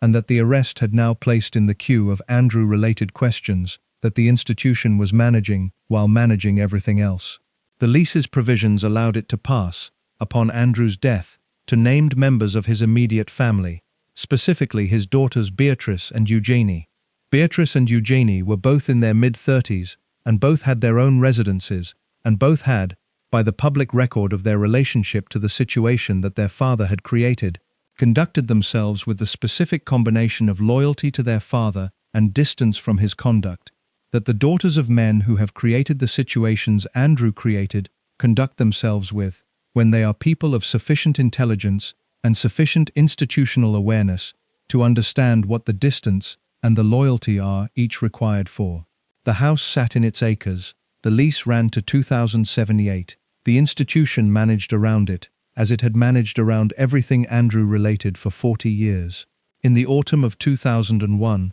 the British government appointed Prince Andrew as the United Kingdom's special representative for international trade and investment, and the appointment was the appointment of someone whose qualifications for the role were the qualifications that the role's designers had decided were the qualifications it required, which were the qualifications of prominence rather than expertise, of access rather than knowledge, of the specific social credential that a member of the British royal family carries into a room of foreign officials and businessmen that no career diplomat or trade professional can replicate regardless of their actual competence at the thing the role is supposed to be doing. The theory behind the appointment was the theory that trade relationships are relationships between people before they are relationships between institutions, and that the person whose presence in a room changes the room's dynamics in the direction of the receptiveness that Britain's commercial interests required, was the person whose presence the role needed. The theory was not without merit,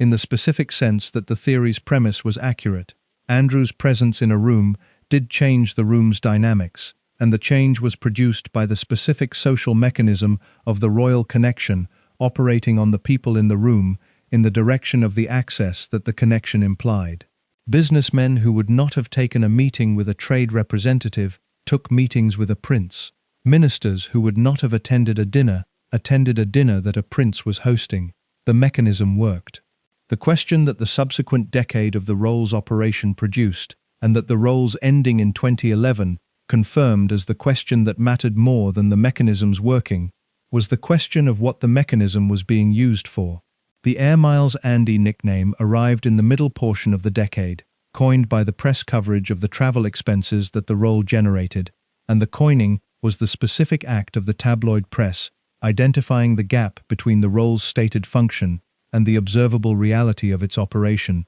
which was the gap between a trade promotion role and a personal travel program funded at public expense. The expenses were real and documented and eventually parliamentary, in the sense that they became the subject of Commons questions and Select Committee attention in the years before the role's termination, and the specific figures that the questioning produced were the figures of a man who had flown by helicopter to destinations accessible by car, who had traveled business class at public expense to destinations where the business conducted was business of a kind that the trade relationship justification required some generosity of interpretation to cover, and who had, across the decade of the role, generated a travel expense record that the National Audit Office and the Foreign Office's own internal assessment had found inconsistent with the requirements of the function the expenses were supposed to be serving. The helicopters were the most immediately legible example of the gap between the function and the expense, because the helicopter is the expense that requires the least explanation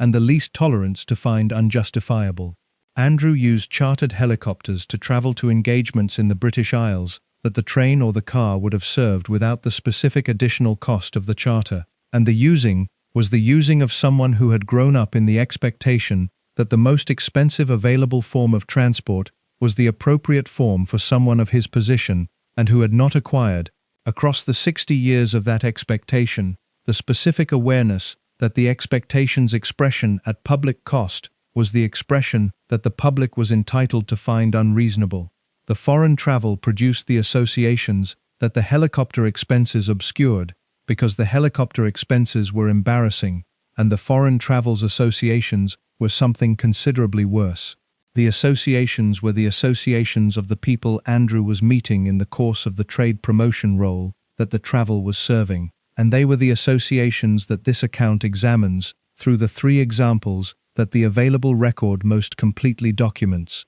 which were Kazakhstan, Libya, and Equatorial Guinea, and the three examples together constitute the portrait of a man whose deployment of royal access in the service of trade promotion had produced, across a decade, a set of relationships whose specific character was the character that the Foreign Office had been managing around, rather than addressing. Nursultan Nazarbayev was the president of Kazakhstan, a man who had governed his country since its independence from the Soviet Union in 1991, and who had organized that governance around the specific arrangements of a Central Asian autocracy, which were the arrangements of concentrated personal power, managed elections, suppressed opposition, controlled media, and the petroleum revenues that provided the economic basis for the arrangement's continuation. He was also the person with whom Andrew developed the warmest of his trade envoy relationships, visiting Kazakhstan on multiple occasions and hosting Nazarbayev's family members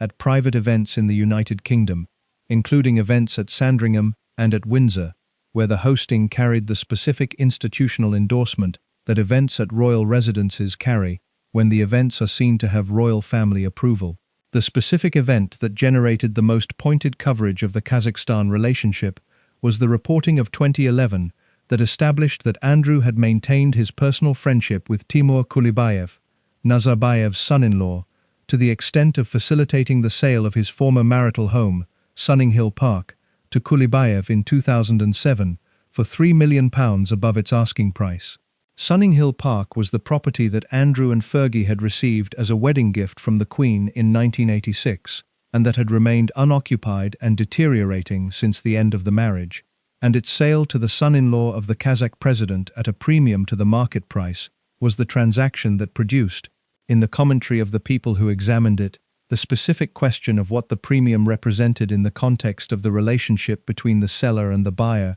and the role that the seller was simultaneously performing as Britain's trade envoy to the countries of which Kazakhstan was one. The question was asked. The answer was the answer that such questions receive when the person being asked is a member of the royal family, and the institution managing the coverage has decided that the question's engagement is more damaging than its non-engagement, which was the answer of no direct response, and the management of the coverage's duration until the coverage moved on. The Libya relationship was organized around Saif Gaddafi, the son of Muammar Gaddafi, who was presenting himself in the years of the mid-2000s as the liberal modernizer of a regime that the Western governments were simultaneously rehabilitating after Gaddafi's decision to abandon his weapons programs, and the specifically targeted assassination of a British policewoman in 1984 had been addressed by the specific management of the settlement that the Blair government's engagement with Libya had produced.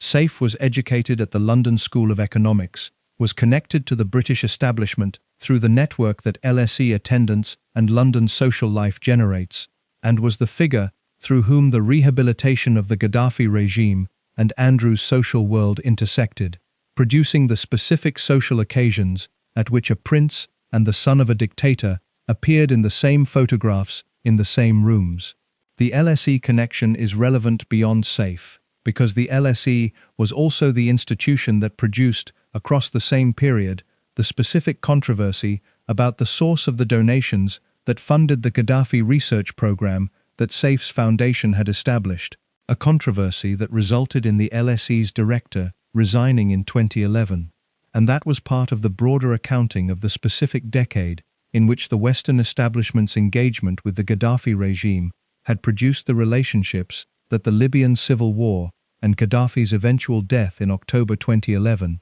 then required to be examined in the light of what the regime had been. The Equatorial Guinea relationship was organized around Teodoro Nguema Obiang Mangwe, the son of Equatorial Guinea's president Teodoro Obiang Nguema Mbasogo, a man whose country's oil revenues had made him personally wealthy in the specific way that the sons of African autocrats become personally wealthy when the autocracy's petroleum revenues are distributed through the mechanisms that the autocracy's management of those revenues provides. Teodoro Jr. was known in the circles he occupied as Teodorin, and his presence in Andrew's social world was the presence of a man whose lifestyle the financial press had been examining for the specific reason that the lifestyle's scale appeared inconsistent with any income source that the publicly available information about his professional activities could explain. Andrew was photographed with Teodorin at social occasions. The photographing was the photographing of the trade envoy with the son of the head of state of a country whose government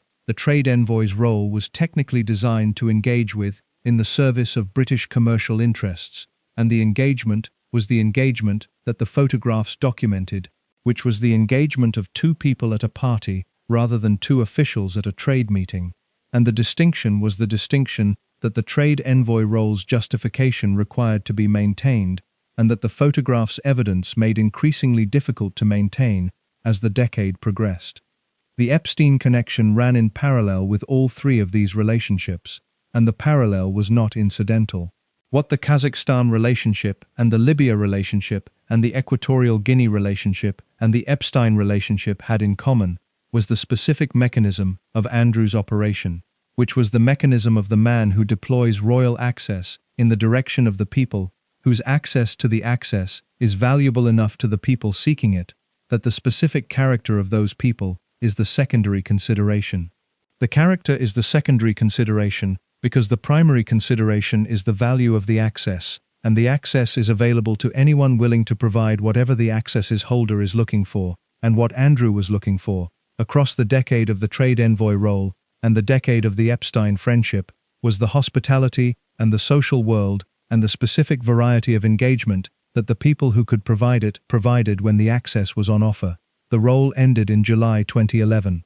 The ending was the ending of a role that the Foreign Office had concluded was producing more damage than benefit, and the conclusion had been produced by the accumulation of the coverage that the Kazakhstan relationship and the Epstein post-conviction friendship and the helicopter expenses had generated, an accumulation that had reached the specific threshold at which the Foreign Office's assessment of the role's net contribution to British trade interests had shifted from the marginal positive to the definitive negative. The shift produced the resignation, announced in a statement that described the decision as Andrew's own, in the specific language of institutional departures, that are managed to appear voluntary when the management's alternative is the appearance of dismissal. The decade of the trade envoy role had produced in the documentary record that the Foreign Office files and the parliamentary questions and the press investigations assembled, the most complete available portrait of the specific mechanism by which Andrew operated in the world that the institution had given him access to,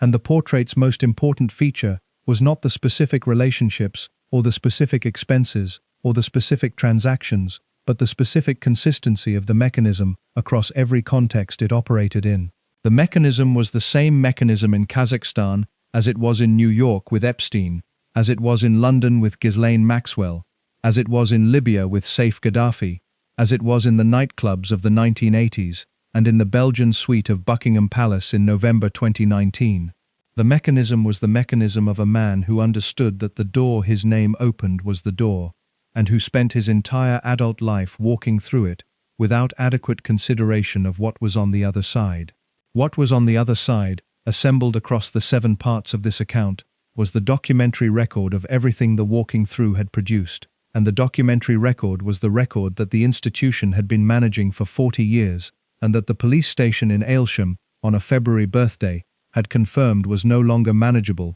in the form the managing had always taken. The managing's form had always been the form of the institution, absorbing the cost and containing the coverage and presenting to the world the minimum version of what Andrew was that the world's coverage required it to present. The minimum version had been the war hero, then the playboy, then the reformed rake, then the estranged husband, then the trade envoy, then the stepped-back royal, then the private citizen, then the man released under investigation. Each version had been the version the institution had produced for the moment required, and each version had been the version that covered the minimum of what the coverage required, while preserving the maximum of what the institution's management of Andrew required to be preserved. What the institution had preserved across 40 years of this management was the question that the following parts of this account examine, because the preservation had a cost, and the cost was a cost that the institution had distributed across the people and the institutions adjacent to Andrew's operation, rather than locating it in the source that had produced it, and the distributing was the distributing that the institution performs, when the alternative to distributing is the accounting that the distributing prevents. The British public has never been given a complete account of what Prince Andrew cost, and the incompleteness is not the incompleteness of information that does not exist, but the incompleteness of information that exists in the forms that the institution managing it has decided are sufficient for the public account it is prepared to provide. The forms the institution has provided are the forms of the settlement announcement, the security non-renewal reporting, the allowance cessation reporting, and the various individual items of expense that the parliamentary questions and the investigative journalism of the preceding 2 decades have assembled from the available sources, and the forms together produce a picture that is partial in the way that institutional accountings of institutional costs are partial when the institution is providing the accounting of its own management of itself. What the available evidence allows to be assembled is the following. The settlement of February 2022, whose total the available reporting has consistently estimated in the range of £12 million, including the charitable donation, was funded substantially by Charles, in the form of a loan secured against the proceeds of the Swiss chalet sale, by the Queen's personal contribution of £2 million to Giuffre's charity, and by whatever portion of Andrew's own resources the arrangement had incorporated, which the available sources have not specified, in a form that permits the attribution of a precise figure to Andrew's direct contribution, beyond the chalet proceeds, whose entire sum was reported to have been directed toward the loan repayment. The settlement, in summary, cost Andrew a Swiss ski property he had owned for 8 years, and cost his family at least £12 million, with the precise distribution of that £12 million among the family members who contributed it remaining the subject of the managed opacity that the palace's silence on financial matters produces. The security expenditure ran from January 2022, when the Metropolitan Police withdrew the protection and the private detail was established, to the autumn of 2024, when Charles declined to renew the private detail's contract. The period is approximately 32 months, and the reported annual cost of the private detail is $4 million, and the 32 months of $4 million per year security produces a figure of approximately $10.5 million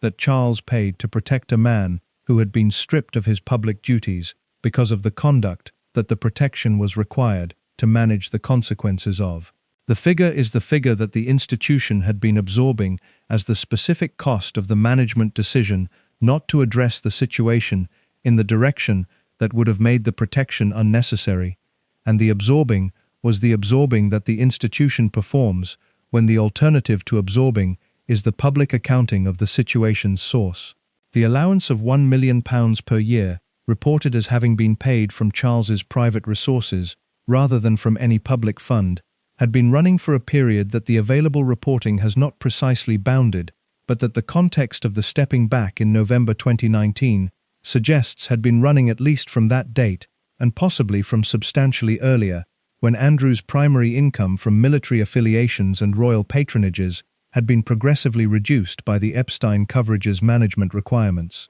If the allowance ran from November 2019 to its reported cessation in 2024, the 5 years of £1 million per year produced £5 million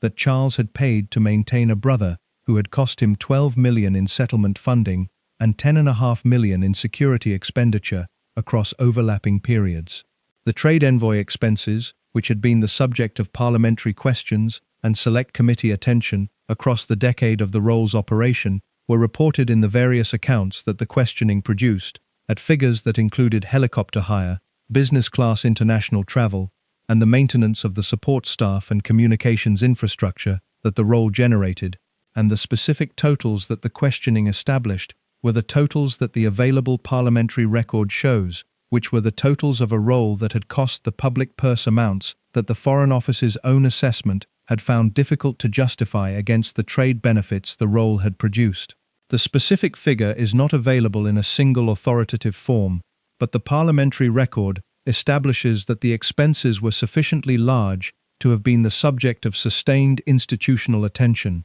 and that the attention had not produced the reform of the expense management that the attention would have produced if the reform had been the attention's purpose rather than the management of the attention itself. Sunninghill Park, the property in Berkshire that Andrew and Fergie had received as a wedding gift in 1986, stood empty for 15 years after the end of the marriage before its sale to Kulibayev in 2007. A large residential property standing empty for 15 years in the English countryside does not stand empty for free. The standing requires the maintenance of the minimal services whose absence would produce the deterioration that insurance and property law require to be prevented, and the maintenance of minimal services on a large residential property over 15 years produces costs that the available reporting on Sunninghill's condition in the years before its sale described as costs that had not been adequately met. The property was sold at a £3 million premium to its asking price, which was the premium whose significance the commentary of the people who examined the transaction had noted, and the transaction's net contribution to Andrew's finances was the contribution that included the premium, but that also included the 15 years of ownership costs that the premium was partly recovering. The Royal Lodge's maintenance costs, estimated in the available reporting at figures that include the annual rent, the repair requirements identified by the Crown Estate, and the operational costs of a 31-room property in 98 acres of Windsor Great Park, run to amounts that the available evidence suggests exceed Andrew's known income by margins that require the supplementation that the allowance had been providing and that the allowance's cessation had withdrawn. The £2.5 million repair requirement, identified by the Crown Estate, was the requirement that arrived in the context of the allowance cessation and the security non-renewal, and the three together constituted the financial reality of a man whose income was his naval pension, and whose expenditure was the expenditure of the position that the pension had never been designed to maintain. The naval pension of a man who served from 1979 to 2001 at the ranks Andrew attained, which included the rank of Vice Admiral, to which he was promoted by the Queen in 2015, and from which he was subsequently stripped in January 2022, is a pension of the order of the tens of thousands of pounds per year rather than the hundreds of thousands. The pension is the income of a retired naval officer, not the income of a man maintaining a 31-room property, a security detail, a legal team, and the social infrastructure that his public life's continuation required. The gap between the pension and the expenditure is the gap that the family's support had been bridging, and the bridge's withdrawal in 2024 was the withdrawal that converted the gap from a managed situation into an unmanaged one. What the institution received in exchange for the costs it absorbed is the question that the accounting's completion requires, and the question is the question that the institution's management of the Andrew situation was organized around not having to answer in the specific terms that the answer would require. What the institution received, assembled from the available evidence, was the management of an ongoing liability at the cost of the management's continuation, which is the specific outcome of the institutional preference for absorption over address that this account has been examining across its 8 parts. The management prevented, across the years of its operation, the specific public accounting that the management's discontinuation is now producing, and the preventing had a value to the institution that the institution had calculated as exceeding the cost of the preventing, and the calculation had been correct until the calculation was wrong, which was the moment at which the prevention's costs exceeded the benefits that the prevention had been purchased to secure. The Republican movement in Britain received, from the Andrew situation, the most substantial single contribution to its argument that the post-war history of the monarchy had provided, and the contribution was the contribution of the specific case study in what the institution costs when the institution's management of its members prioritizes the institution's image over the accountability of the members' conduct. The polling on the monarchy's popularity, which had been relatively stable across the preceding decades at levels that the institution had managed its communications to maintain, showed movement in the Republican direction across the years of the Epstein coverage and the Newsnight interview and the settlement that the available polling data attributes in part to the Andrew situation's contribution to the specific argument that the institution's defenders find most difficult to address, which is the argument of the cost. The cost argument is the argument that the Republican movement has always found most commercially productive in the sense of being most likely to generate the specific public attention that the argument requires to function as political pressure rather than merely as intellectual position, and the Andrew situation provided the cost argument with the specific empirical content that the argument requires when the argument is being made against an institution that has always maintained that its costs are exceeded by its benefits. The benefits of the monarchy, as the monarchy's advocates enumerate them, are the tourism revenues, the trade advantages of royal visits, the soft power of the Crown's global profile, and the specific social cohesion that the institution provides as a shared reference point for a society that has fewer shared reference points than it once did. The Andrew situation's cost, in the form of the settlement and the security and the allowance and the trade envoy expenses, provides the Republican movement with the arithmetic that places a figure beside the institution's claimed benefits and invites the comparison that the institution prefers not to be made. The diplomatic cost is harder to quantify than the financial one, and is therefore less frequently quantified. But the available evidence for its existence is the evidence of the specific occasions on which Andrew's presence in a room produced the diplomatic outcome that the institution had to manage afterward, rather than the diplomatic outcome the visit was supposed to produce. The Kazakhstan relationship produced the specific criticism from human rights organizations whose relationship with the Foreign Office the trade envoy's activities had complicated. The Libya relationship produced the specific questions about the British government's engagement with the Gaddafi regime that the regime's subsequent conduct required to be answered in the light of the relationship's establishment. The Equatorial Guinea relationship produced the specific coverage of a trade envoy's social association with the son of an autocrat that the Foreign Office's communications management had to address without addressing it, which was the management that the institution applied to every Andrew-related complication, and that produced, across the decade of the role, the same outcome it always produced, which was the continuation of the situation at the cost of its management rather than the resolution of the situation at the cost of the resolution. The resolution's cost is the cost that the institution avoided across 40 years,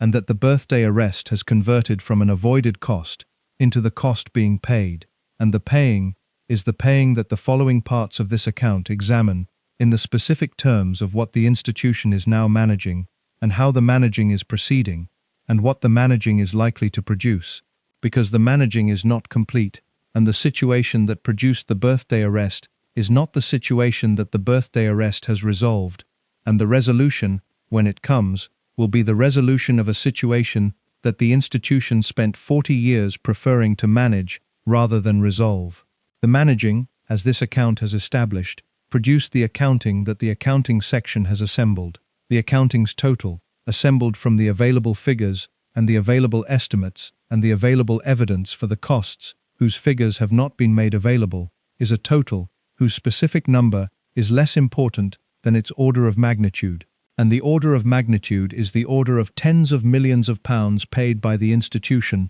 and hundreds of millions in reputational cost absorbed by the institution over 40 years of the management of a man whose conduct had established, by the time of the birthday arrest, that the management had been the more expensive option all along. The less expensive option had been available at specific points across the 40 years, and the identification of those points and the examination of why the institution did not take the options that those points provided is what the next part of this account addresses, because the next part's address of the prevention question is the address that the accounting section's enumeration of the costs has been building toward. The question of when the institution could have intervened and chose not to is the question that the accounting of Part 8 makes unavoidable, and that the institution's management of the Andrew situation has consistently organized itself around not having to answer, because the answer requires the acknowledgement that the intervention was available and that the not taking of it was a decision rather than a circumstance. And the distinction between a decision and a circumstance is the distinction that institutional accountability requires to be established, and that institutional management consistently works to prevent from being established. The decision looks like negligence or worse. The circumstance looks like tragedy. The institution prefers tragedy. The first available intervention point was not Epstein, and not the trade envoy role, and not the Newsnight interview. It was 1982, in the specific months following Andrew's return from the Falklands, when the institution had in its possession the specific combination of public goodwill and private opportunity that significant institutional change requires to be available simultaneously. The public goodwill was the goodwill of a country that had watched the war on television and that had received the Falklands veterans with the warmth of a society expressing the specific relief that a successful military outcome generates in a country that had not been certain of success during the conflict's conduct. Andrew was 22 years old and had genuinely flown the decoy missions and was genuinely regarded, in the immediate aftermath of the war, as the person the coverage of his life had never previously permitted him to be, which was someone who had done something real. The opportunity the institution had in that moment was the opportunity to convert the goodwill into a formation, to build around the specific achievement of the Falklands Service, the specific institutional role that the service's character suggested was available, which was a role organized around the genuine competence the service had demonstrated, rather than around the prominent name that the service had attached the demonstration to. A naval career conducted seriously, through the ranks that the genuine competence warranted, producing the specific professional formation that the serious conduct of a military career produces in people who are formed by it, rather than merely hosted by it, would have provided Andrew across the following 20 years with the thing that the subsequent 20 years had conspicuously not provided, which was a function commensurate with his capacity that was not dependent on the access his name generated. The institution did not build that formation. What it built instead was the image management that the Randy Andy coverage required, which was the management of a tarnished image through the specific instrument of the Fergie engagement and the 1986 wedding, that this account's second part examined. The image management addressed the coverage. It did not address the character that was generating the coverage, because addressing the character would have required the institution to engage with Andrew as a person whose behavior was the behavior the institution was responsible for having produced, and the engagement would have required the acknowledgement of the responsibility that the institution was not organized to make. The second available intervention point was 1992, in the months following the publication of the toe-sucking photographs and the announcement of the separation, and the opportunity it provided was different from the 1982 opportunity in its specific character, but identical in its fundamental requirement, which was the requirement that the institution engage with Andrew's conduct as the conduct of someone who was generating costs that the institution needed to address rather than manage. The 1992 intervention would have required the institution to use the separation's public occurrence as the occasion for the specific private conversation with Andrew that his conduct across the preceding decade had warranted, and that the institution had not had, because the management of the coverage had been the primary response to the conduct, rather than the engagement with the conduct itself. The conversation that the 1992 intervention would have required was the conversation that the institution's management of royal family members consistently does not have, because the conversation is the conversation of accountability, and the institution's management of its senior members is the management that has historically prioritized the maintenance of the public performance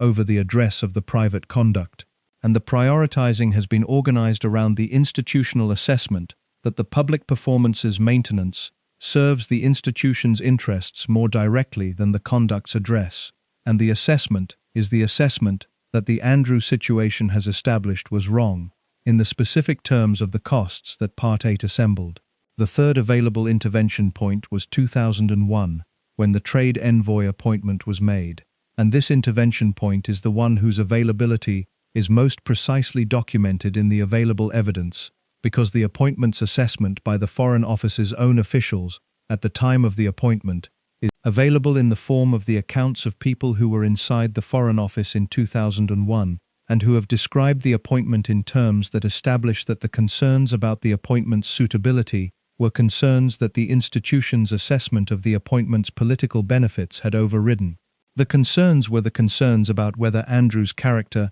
and conduct and the specific associations that his pre-appointment years had generated were the character and conduct and associations that Britain's trade promotion role required, and the concerns were overridden by the assessment that the appointment's benefits, in terms of the profile it gave to British trade interests, exceeded the costs that the character and the conduct and the associations might generate. The assessment was wrong, in the terms that the decade of the role's operation confirmed, and the wrongness was the wrongness of an assessment that had been organized around the benefits the appointment would generate, rather than around the risks the appointee's history suggested it would produce. The risks were available to be assessed from the history, and the history included the Randy Andy years and the Fergie marriage, and the specific associations of the early 1980s social world that the Hookers and Pimps party had documented, and the assessment of those risks, if conducted with the thoroughness that the appointment's significance required,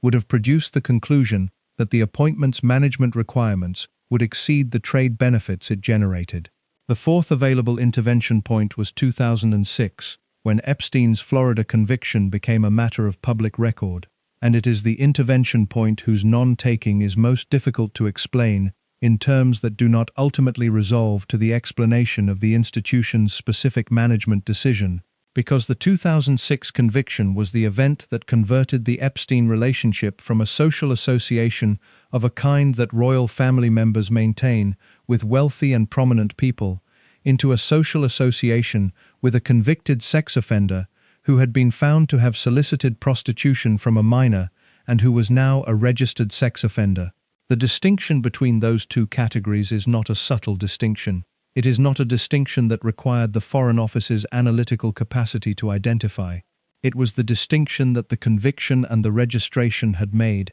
as public as a legal proceeding can make it, and the institution's response to it was the response that the institution applied to the Andrew situation at every available intervention point, which was the response of managing the coverage rather than addressing the conduct. The managing of the coverage in 2006 and in the years immediately following the conviction required the institution to proceed as though the distinction between a wealthy and prominent social connection and a convicted sex offender registered to have solicited prostitution from a minor was a distinction that did not require the termination of the relationship, and the proceeding as though required Andrew to proceed as though, and Andrew proceeded as though, and the proceeding produced the December 2010 Central Park photographs that this account's third part established were the most visible single expression of the proceeding as though's continuation after the conviction. The fifth available intervention point was the December 2010 Central Park walk itself,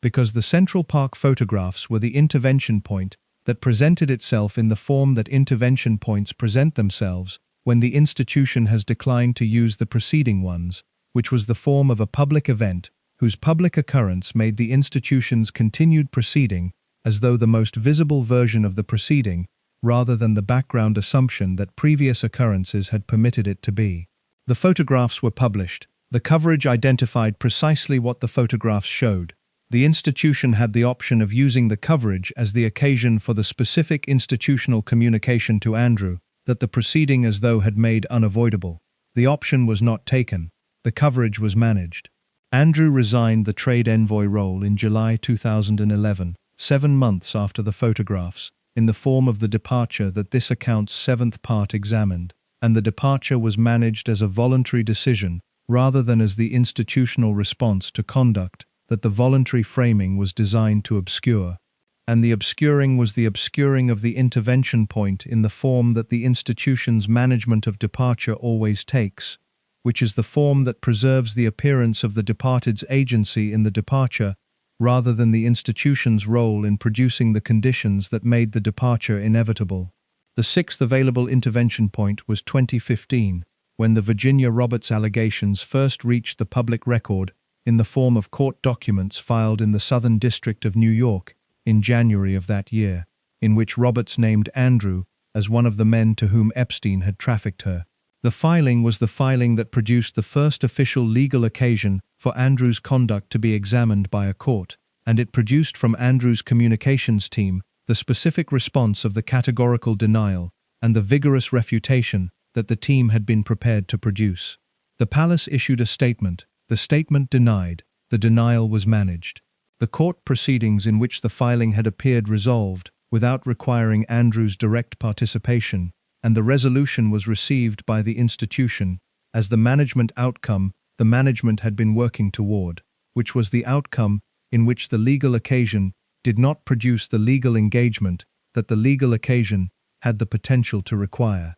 What the 2015 intervention point required, and what the institution did not provide, was the engagement with the legal process that the engagement would have required, because the engagement would have produced the accountability that the management was organized to prevent. The accountability, if produced in 2015, would have produced a different 2019, because the 2019 interview would not have been the management instrument it was deployed, as if the 2015 legal process had produced the accountability that the 2015 evidence had warranted. The Newsnight interview of 2019 was, in the specific terms of the intervention points this account has been examining, the management instrument deployed to address the consequence of the 2015 non-intervention, and it failed to address the consequence in the way that management instruments deployed in the place of intervention, rather than in the place of address, always fail to address the consequence, which is by making the consequence worse. The seventh and final available intervention point before the birthday arrest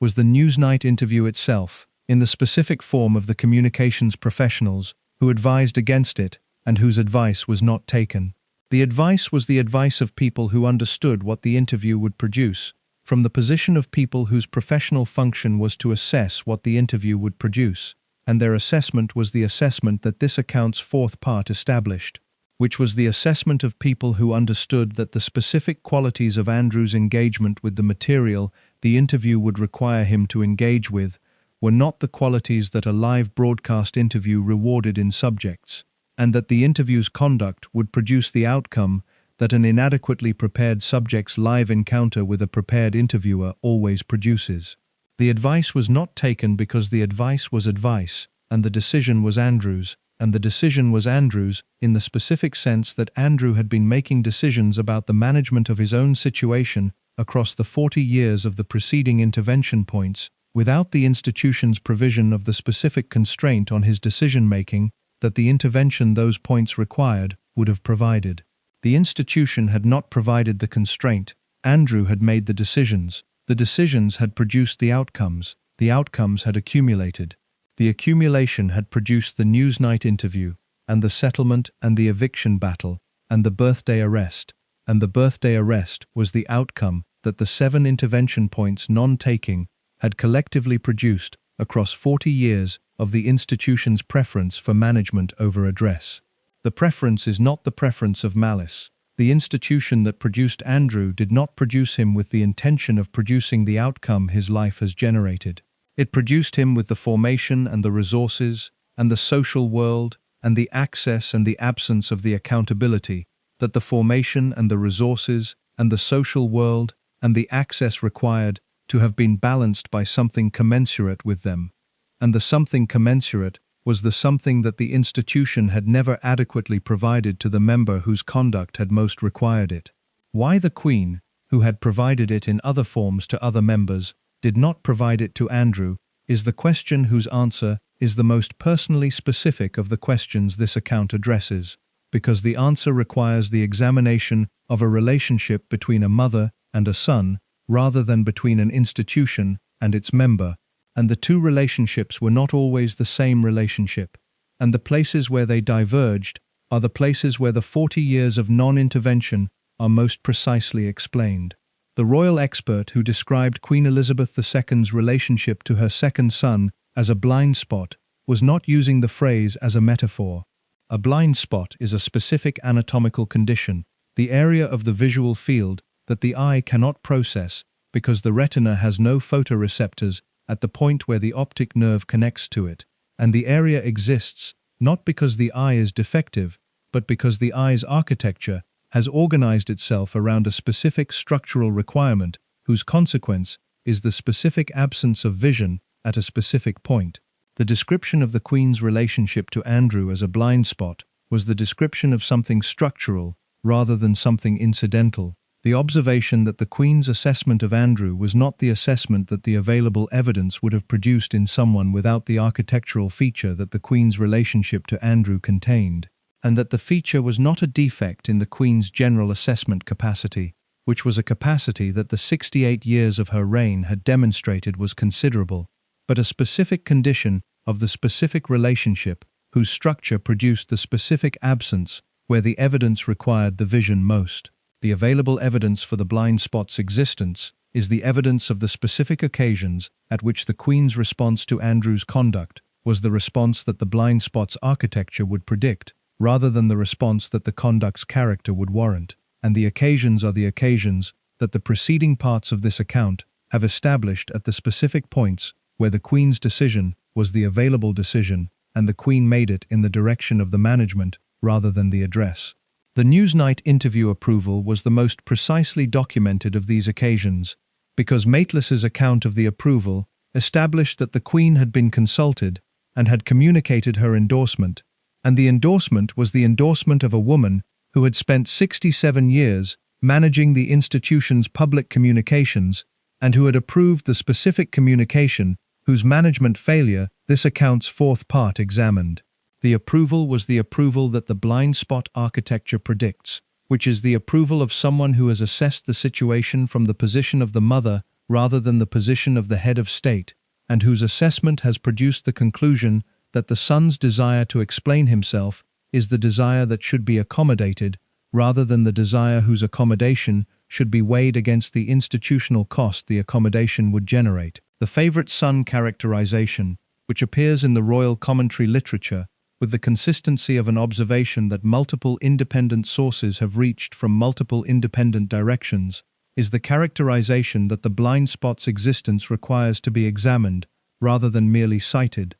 because the characterization is the characterization that the blind spot's architecture produces in the relationships of parents who have more than one child and who have formed the specific attachment to one child that produces the specific assessment deficit that the attachment generates. The architecture of the favorite-child relationship is the architecture of a relationship whose emotional investment exceeds the calibration that the investment requires to be in accurate proportion to the evidence the child is generating, and the excess produces the specific assessment deficit that the blind spot metaphor describes, which is the absence of the vision that the evidence requires in the place where the evidence is most directly relevant to the assessment that the attachment has already made. What produced the Queen's specific attachment to Andrew rather than to Charles or to Anne is the question whose answer the available accounts of the family's internal dynamics provide in partial form, because the family's internal dynamics are the territory that the institution manages most carefully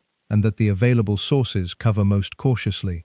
What the available accounts establish, assembled from the biographies of the period and the memoirs of the courtiers, and the testimony of people who observed the family across the relevant decades, is the specific context of Andrew's arrival. He was born in 1960, when the Queen was 33 and had been Queen for 8 years, at a point in her reign when the specific demands of the accession and the early years of sovereignty had absorbed the preceding decade's energy, and when Andrew's arrival was the arrival of a child into a family that had reached a different kind of stability than the family that Charles and Anne had arrived into. Charles had been born into the heir's household, with the specific weight of the succession pressing on his formation from birth. Anne had been born into the family that the Queen's family was before it became the sovereign's family. Andrew arrived into the settled family of a queen who had found her formation and who had, in Andrew's specific arrival, the child who was not the primary institutional obligation and who was therefore available to be the child who could simply be. The simply being was the quality of Andrew's childhood that the accounts of it most consistently identify as different from the childhood that his elder siblings had received, and the difference was the difference that the institution's organization around its primary function produces in the children for whom the primary function is less immediately relevant. Charles had grown up inside the weight. Andrew had grown up outside it, and the outside of it was, in the specific terms of the Queen's relationship to her second son, the space where the relationship could be the relationship of a mother and a child, rather than the relationship of a sovereign and an heir. And the space was the space that the Queen had valued,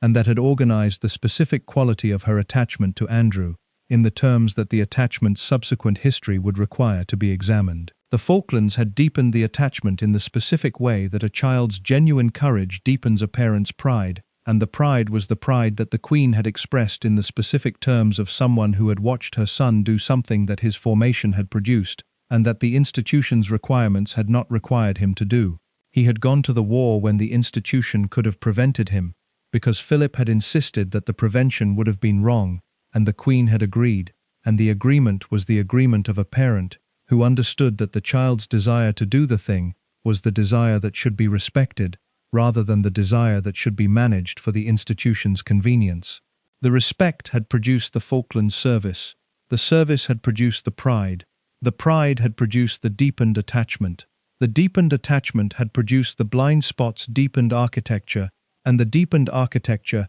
had produced the 40 years of the management that this account has been examining. The specific occasions at which the Queen's blind spot expressed itself in institutional decisions that a different assessment would not have produced are the occasions that this account has been building toward in its examination of the 7 intervention points, because each intervention point was an occasion at which the Queen's assessment of the situation was an available input to the institutional decision, and at which the assessment the blind spot produced was the assessment that organized the decision in the direction of the management rather than the address. The Newsnight approval is the clearest of these occasions because it is the most directly documented, but it is not the only one, and the pattern of the Queen's response to Andrew's situations across the 40 years of the intervention points establishes the blind spot as a consistent architectural feature rather than a single episode. The approval of the trade envoy appointment in 2001 was an approval that the Queen's private secretaries had been involved in managing, and the management of the appointment's approval included the Queen's awareness of the Randy Andy background and the Fergie marriage's specific management history, and the associations of the 1980s social world that the appointment was being made in the context of, and the awareness did not produce the institutional resistance to the appointment that the awareness of those factors in another member's appointment might have produced, because the awareness was organized around the blind spot's architecture rather than around the evidence's requirements. The funding of the settlement in February 2022 was the funding that required the Queen's direct personal contribution of £2 million to Virginia Giuffre's charity, and the contribution was the contribution that the Queen made as a personal financial decision rather than as an institutional one, because it was funded from her personal fortune rather than from any public source, and the making of it was the making of the specific financial decision that the blind spot produced in the context of a mother watching the management of a son's civil lawsuit require the specific financial contribution that the management needed to complete. The £2 million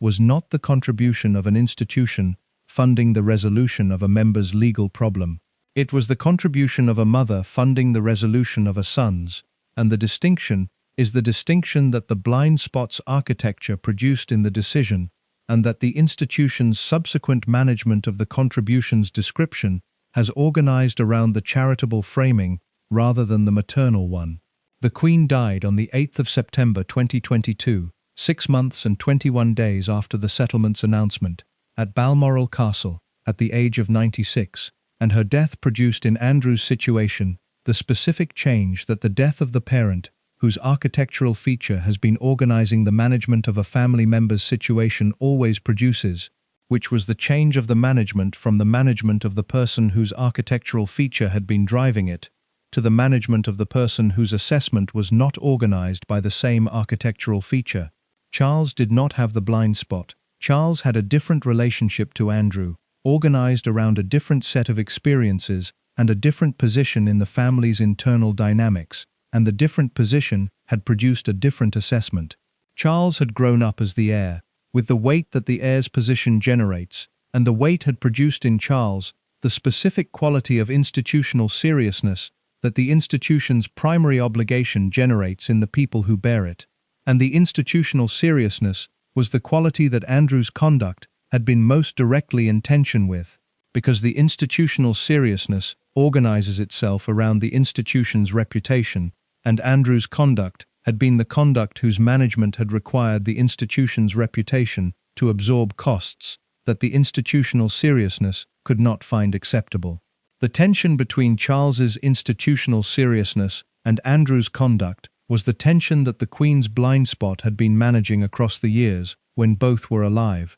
because the blind spot had been the architectural feature that prevented the Queen's assessment of Andrew from aligning with the institutional seriousness's assessment of Andrew's conduct, and the management of the tension had been the management of the space between the two assessments that the Queen's position as the institution's head had produced. The Queen's death collapsed the management space by removing the architectural feature that had been maintaining it, and the collapse produced the institutional response that the institutional seriousness had been the available response for years, and that the blind spot had been preventing. Charles moved relatively quickly in the terms of the institutional management of the Andrew situation, stripping the military titles in January 2022, in the days following Judge Kaplan's ruling, declining to renew the security contract in 2024, cutting the allowance in 2024, stripping the title in October 2025, and issuing the 4-word statement about the law taking its course on the morning of the birthday arrest. The relative speed is the relative speed of an institutional response that had been waiting for the architectural feature's removal before it could operate, and the operation, once the feature was removed, was the operation whose direction the institutional seriousness had always identified as the appropriate direction. The institutional seriousness's direction was not, it should be acknowledged, the direction of resolution in the sense of the address of the conduct that the conduct had warranted and that the intervention points had each required. It was the direction of the management of the institutional reputation's relationship to Andrew's situation, which was a different management objective from the management that the Queen's blind spot had been producing, but which was still management rather than address. The distinction between Charles's management and the Queen's management is the distinction between managing toward the institution's separation from Andrew, rather than managing toward the institution's accommodation of Andrew,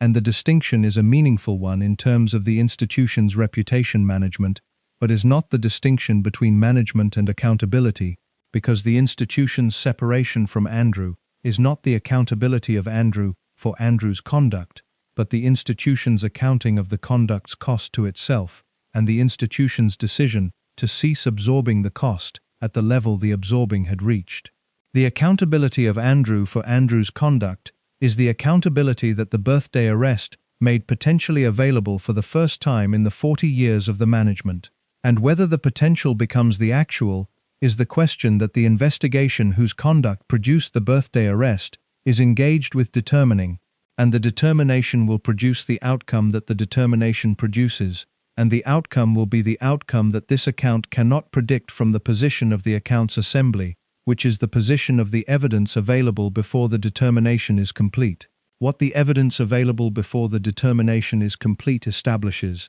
is what the preceding 10 parts have established, which is the account of how the determination came to be available, and the account is the account of the blind spot and the architecture it produced, and the 40 years of management, the architecture organized, and the costs the management generated, and the accounting that the costs require. Virginia Roberts was born in Sacramento, California, in August 1983, and the childhood she described in her memoir and in her testimony and in the court proceedings that she pursued across 25 years of determined and costly persistence is the childhood that produces, in the people who survive it and who are subsequently required to describe it in the formal settings of legal proceedings, the specific combination of clarity and difficulty that the description of a childhood organized around instability and the adults who exploit it always produces. Her father, Sky Roberts, worked in maintenance at Donald Trump's Mar-a-Lago estate in Palm Beach, Florida, which was where the family had settled, and the settling was the settling of people who had moved through the specific geography of American working-class life, finding the available stability in the available places and managing the instability that the available places always contained alongside the stability. She had been sexually abused before she was recruited by Epstein's operation. The abuse, documented in her testimony and in the memoir she published in 2022 under the title Find Me, a memoir, had been the abuse of a child by an adult man in her family's social world, and the abuse had produced in her the specific formation that abuse of that kind produces in the children who experience it, which is the formation of someone who has learned that the adults in positions of authority in their world are not reliably the protectors that the childhood's mythology requires them to be, and who has organized, from that learning, the specific adaptation of someone who has understood that the protection is not coming and who is managing the available environment with the resources the management requires. She was working at Mar-a-Lago as a spa attendant at the age of 16 when a woman approached her and introduced herself and began the conversation that the subsequent legal proceedings have documented in the terms that Giuffre's account and the corroborating accounts of the operation's other survivors established. The woman was Ghislaine Maxwell. The conversation was the conversation that Maxwell had with the girls she recruited for Epstein's operation, and the conversation's content, reconstructed from Giuffre's account and from the accounts of the other women who described similar conversations with Maxwell in similar settings, was the content of an offer framed as an opportunity. The opportunity to travel, to meet interesting people, to receive training in massage techniques, to enter a social world whose existence at the age of 16 in Palm Beach, Florida, would not otherwise have been available to the daughter of a maintenance worker at a resort. The offer was the offer that the trafficking operation made to the girls it recruited, and the framing of the offer as an opportunity was the framing that the trafficking operation's mechanism required, because the mechanism was the mechanism of the predatory operation that presents itself as the beneficial one, that offers the specific things the recruited person's situation has established they are likely to find valuable, and that converts the acceptance of the offer into the acceptance of the situation the offer was designed to produce. Giuffre was 16. She was in the specific situation of a 16-year-old whose childhood had already established that the available authority figures were not the protectors that they were supposed to be, and who was therefore less equipped than a differently formed 16-year-old might have been to assess the offer from the position of someone whose default assumption about offered opportunities was the assumption that the offering was in the offerer's interest rather than the offered's. She accepted. She began traveling with Maxwell and Epstein.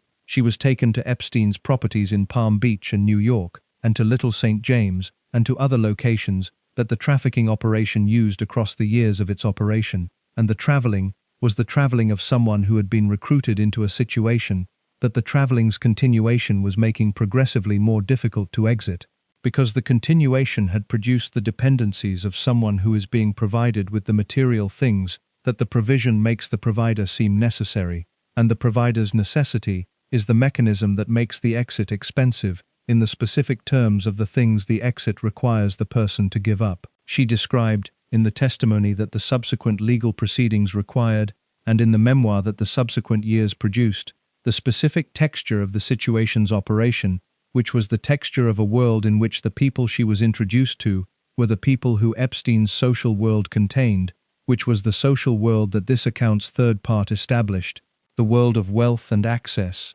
and the management of access on behalf of wealth. And the people in it were the people for whom the provision of what Maxwell and Epstein were providing was the provision that made the social world's internal economy function. She was introduced to Andrew in this world. She was directed, by Maxwell, toward Andrew. She was 17 years old. The account she has given of what followed, consistent across 25 years of testimony in multiple legal settings, and across the memoir, and across the interviews she gave to journalists in the years between the initial allegations and the settlement, is the account whose consistency is itself the document that the legal proceedings have assessed in the specific way that courts assess the consistency of accounts given across extended periods by people who have described the same events in multiple settings. The consistency is the consistency that the people who have examined the account most carefully, including the legal teams that the proceedings have organized around examining it, and finding within it the inconsistencies that the defense of the parties the account implicates requires,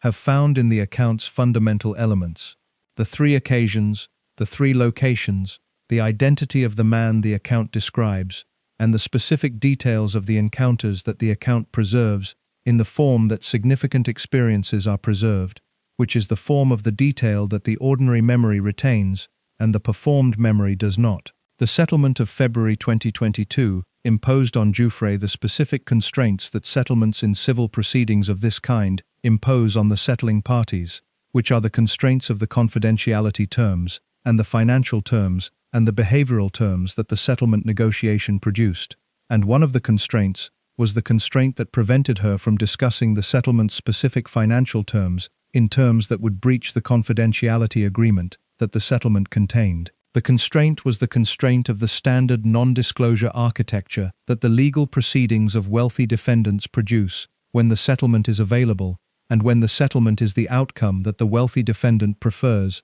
over the trial that the alternative would require. The constraint also prevented her, in the specific terms of the settlement's behavioral provisions, from continuing to pursue the specific legal strategy that the lawsuit had represented, which was the strategy of pursuing accountability through the civil process in the jurisdiction that the civil process had made available for the pursuit. The settlement closed the civil avenue. It did not close the other avenues. It did not close the criminal avenue, which was the avenue that the American federal investigators had been keeping open through the years of the civil proceedings, and it did not close the investigative avenue that the Epstein files' eventual release would make available to the British authorities whose investigation produced the birthday arrest. She had been pursuing accountability for 25 years when the settlement was reached. The pursuit had cost her the specific things that the pursuit of accountability against powerful men by women who were not powerful always costs, which were the costs of the public exposure and the professional disruption and the personal toll of the repeated requirement to describe in formal settings the specific things that had happened to her in the specific settings that the formal proceedings required her to describe them in. And the costs had been paid by a woman who had not chosen the situation, whose costs she was paying, but who had decided that the pursuit was the thing she owed to herself and to the other women whose situations the pursuit was establishing, as the pattern of which hers was one instance. The other women are the dimension of Giuffre's story that the Andrew-focused account of the Epstein situation has most consistently reduced to background, and the reduction serves the Andrew narrative at the cost of the fuller account of what the Epstein operation was and what it did to the people it recruited, because the Andrew narrative is the narrative of one man's relationship to one operation, and the fuller account is the account of the operation itself, and the dozens of girls and young women whose recruitment into it the operation's mechanics had produced. The court proceedings against Ghislaine Maxwell, who was convicted in December 2021 on 5 counts of sex trafficking and related crimes and sentenced to 20 years in federal prison in June 2022, established the operation's mechanics in the specific terms of the criminal law,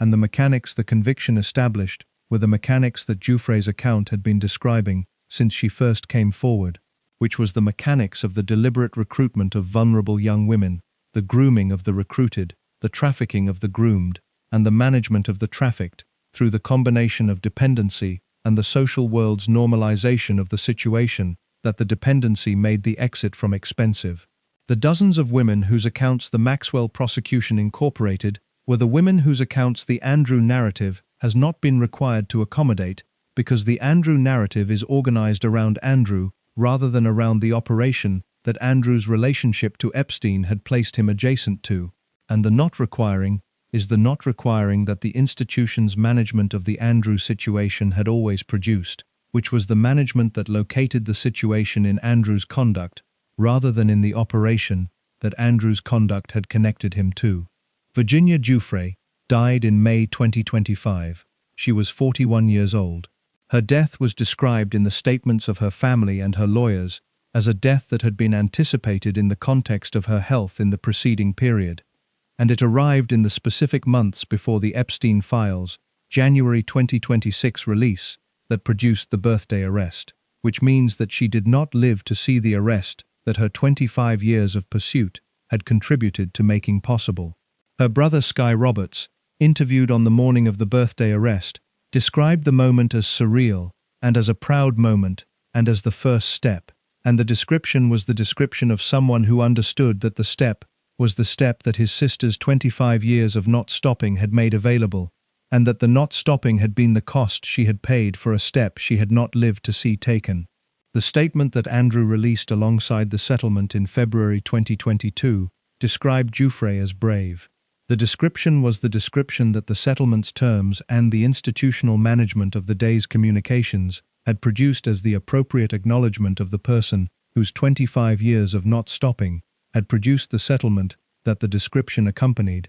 and the description was accurate in the way that accurate descriptions of people produced in the specific context of the management of the acknowledgement's institutional cost are accurate, which is the way of the description that contains the truth, but contains it in the form that the management's requirements have organized, rather than in the form that the truth's full weight would require. The full weight of the truth is the weight of a woman who was 16 years old at a spa in Palm Beach, when a woman approached her and offered her a world, and who spent 25 years trying to make the world that had been offered to her, and the man who had been in it, available for the accounting that the accounting required, and who died in May 2025, before the accounting had been completed, and whose brother described the step toward the completion as a proud moment 4 months before what would have been her 42nd birthday. The institution that produced Andrew, and the institution's management of Andrew's relationship to the operation that Giuffre's 25 years of not stopping had been documenting,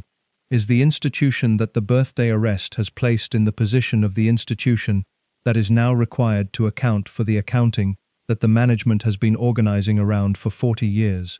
And the accounting, when it comes, will come in the form that the legal process produces, rather than in the form that the institution's management of its public communications produces. And the two forms are different forms, and the difference is the difference that Giuffre's 25 years of pursuit had been working toward producing. The producing is not complete. The birthday arrest is the first step, which is what her brother said, and the first step is what this account can establish as the position at which the accounts assembly places the situation, which is the position of the step taken and the subsequent steps not yet determined, and the determination of the subsequent steps is the determination that the investigation whose conduct produced the birthday arrest is engaged with pursuing, and the pursuit will produce what the pursuit produces, and what it produces will be the next chapter of the account that Giuffre spent 25 years making possible, and that the institution spent 40 years making necessary. On the 30th of January 2026,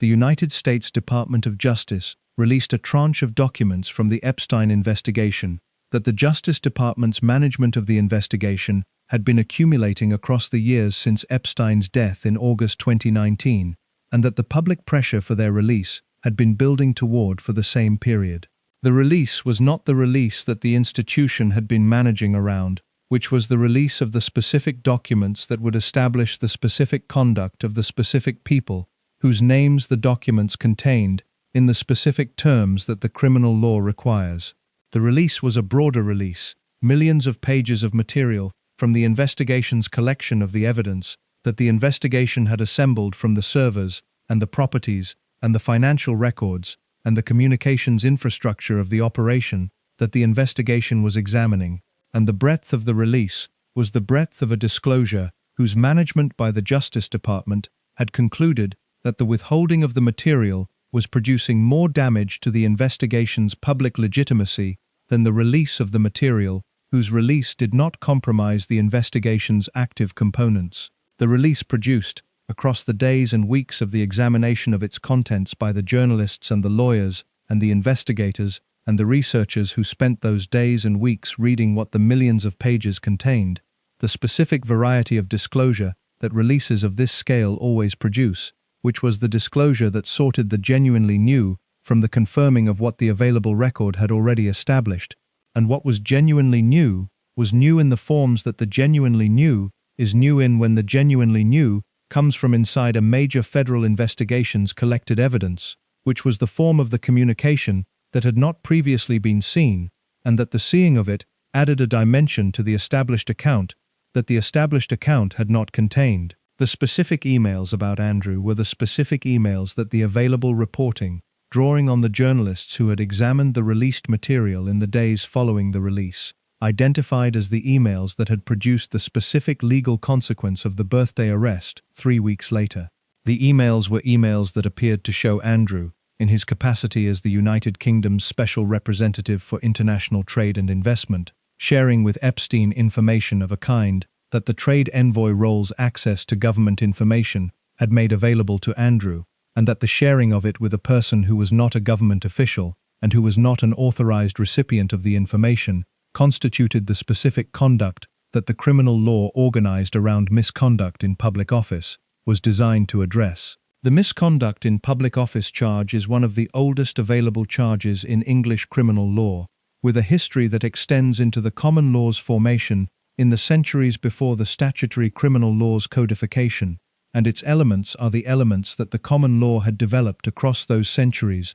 to address the specific situation of a person in public office who uses that office's access to resources or information or authority in a manner that the public trust the office involves does not permit. The charge carries, at its maximum, a sentence of life imprisonment, which is the maximum that the English criminal law's common law heritage has always attached to the fundamental betrayal of the public trust rather than the ordinary abuse of it, and the maximum is the maximum that the charge's available penalties include, rather than the maximum that the available evidence necessarily warranted, and the distinction was the distinction that the legal commentary on the birthday arrest's charge spent the days following the arrest establishing. What the emails appeared to show, in the accounts of the journalists who had examined them and who were reporting on their contents in the days before the arrest and in the days following it, was the specific mechanism of the trade envoy role's operation that this account's seventh part examined from the outside,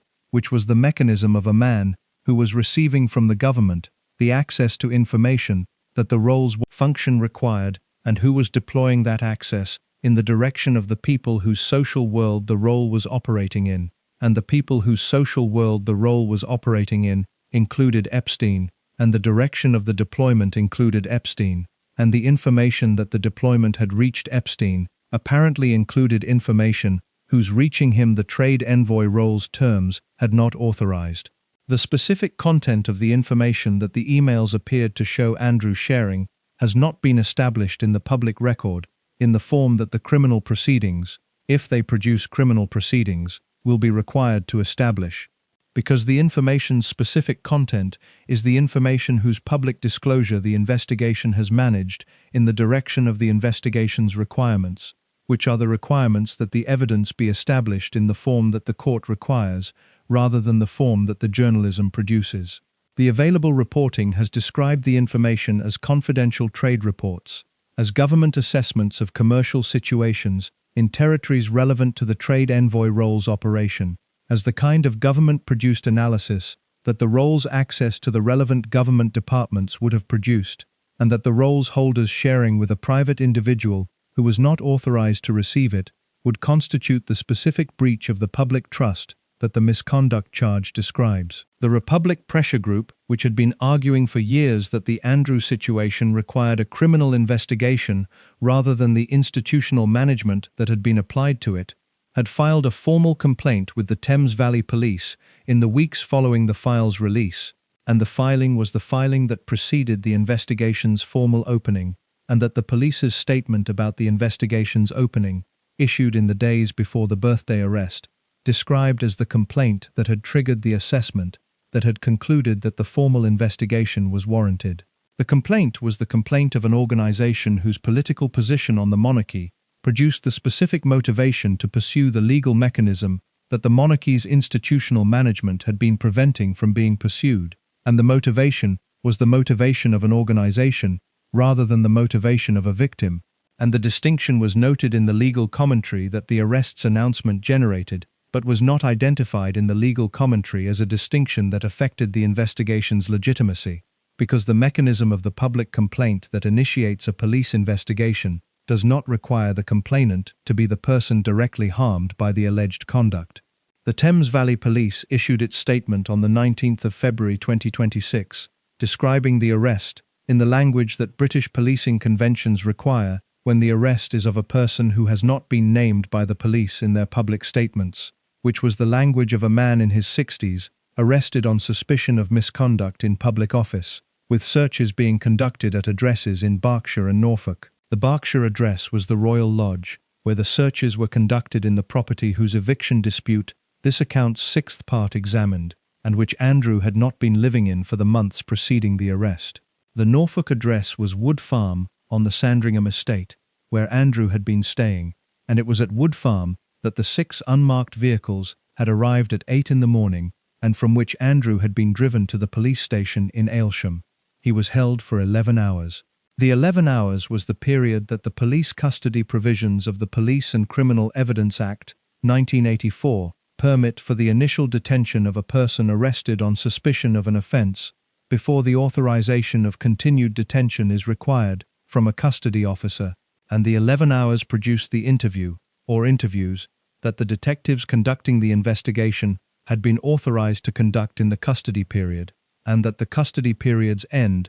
produced the outcome that the statement described as released under investigation. Released under investigation is the specific status in English law that the Criminal Justice Act 2017 established as the replacement for the previous system of bail without charge, which had been producing the specific public relations problem of individuals named in investigations being maintained in a publicly described bail status for extended periods without the investigation reaching the charging decision that the bail was supposed to be pending. The 2017 legislation replaced the bail system with the released under investigation status for cases where the charging decision could not be made within the custody period, and where the detention was not warranted but the investigation required continuation, and the released under investigation status is the status that places the person in the position of neither charged nor exonerated, which is the position that the person maintains until the investigation either produces the evidence sufficient for a charging decision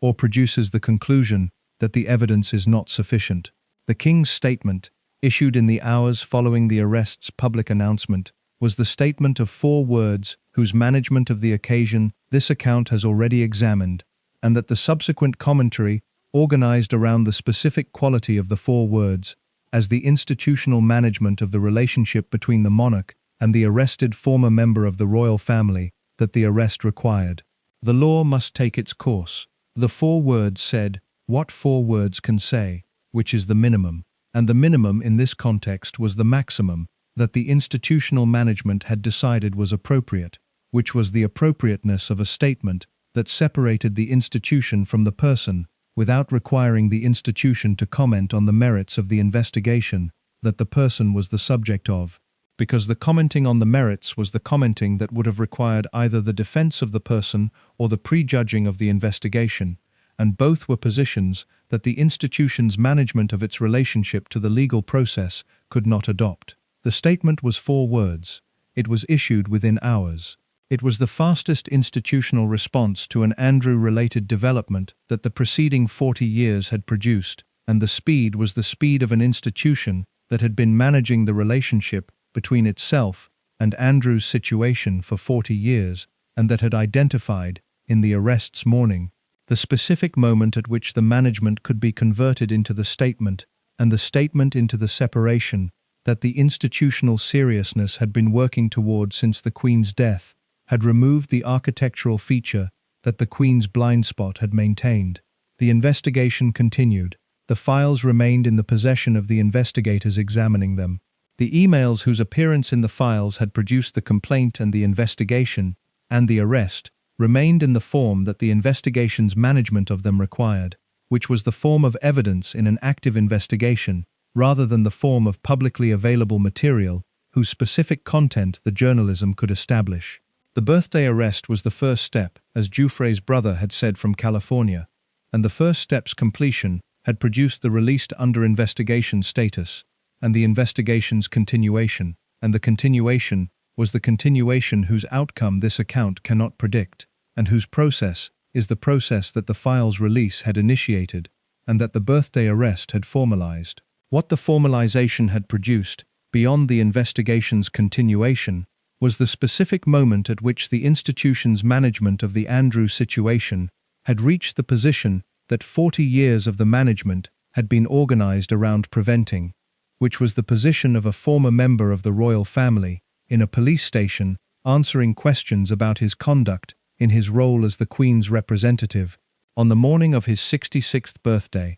in a police station in Norfolk, while his brother the King issued 4 words about the law taking its course. The position was the position that the management had been managing around for 40 years. The management had been expensive. The position had arrived anyway. The cost of Prince Andrew to the British monarchy is a cost that exists in 3 registers simultaneously, and the 3 registers have never been examined together in a single account, because the examining of them together produces a total whose components, assembled in the same place, resist the management that the institution has applied to each component separately across the 40 years of their accumulation. The financial register has been assembled in Part 8 of this account, and its total, in the tens of millions of pounds of direct expenditure across the settlement and the security and the allowance and the trade envoy expenses, is the register that the parliamentary questions and the investigative journalism have most thoroughly documented, and that the institution has most consistently managed around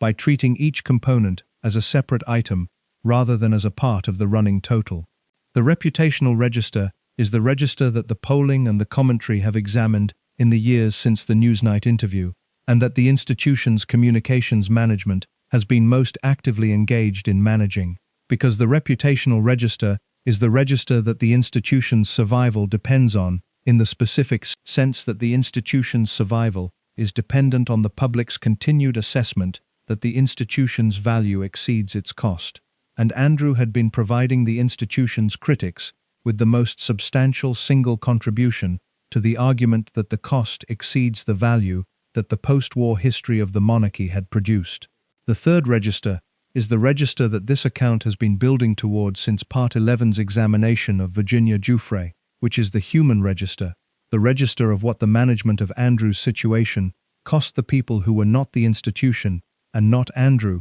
but the people whose situations the management had been organized around, not engaging with, in the terms that the engaging would have required. The Republican movement in Britain has not traditionally been a movement with the specific political momentum that its equivalents in other monarchies have generated, and the not traditionally has been the not traditionally of a movement that has been making the argument for decades without producing the specific political conditions that the argument's success requires, which are the conditions of a public whose assessment of the monarchy has shifted from the default acceptance of the institution's legitimacy to the active examination of its justification. The default acceptance is the acceptance that the institution's management has been organized to maintain, and the management has been broadly successful across the post-war decades, in the sense that the polling on the monarchy's popularity has remained at levels that the institution's defenders have been able to cite as evidence of the public's continued endorsement of the institutional model.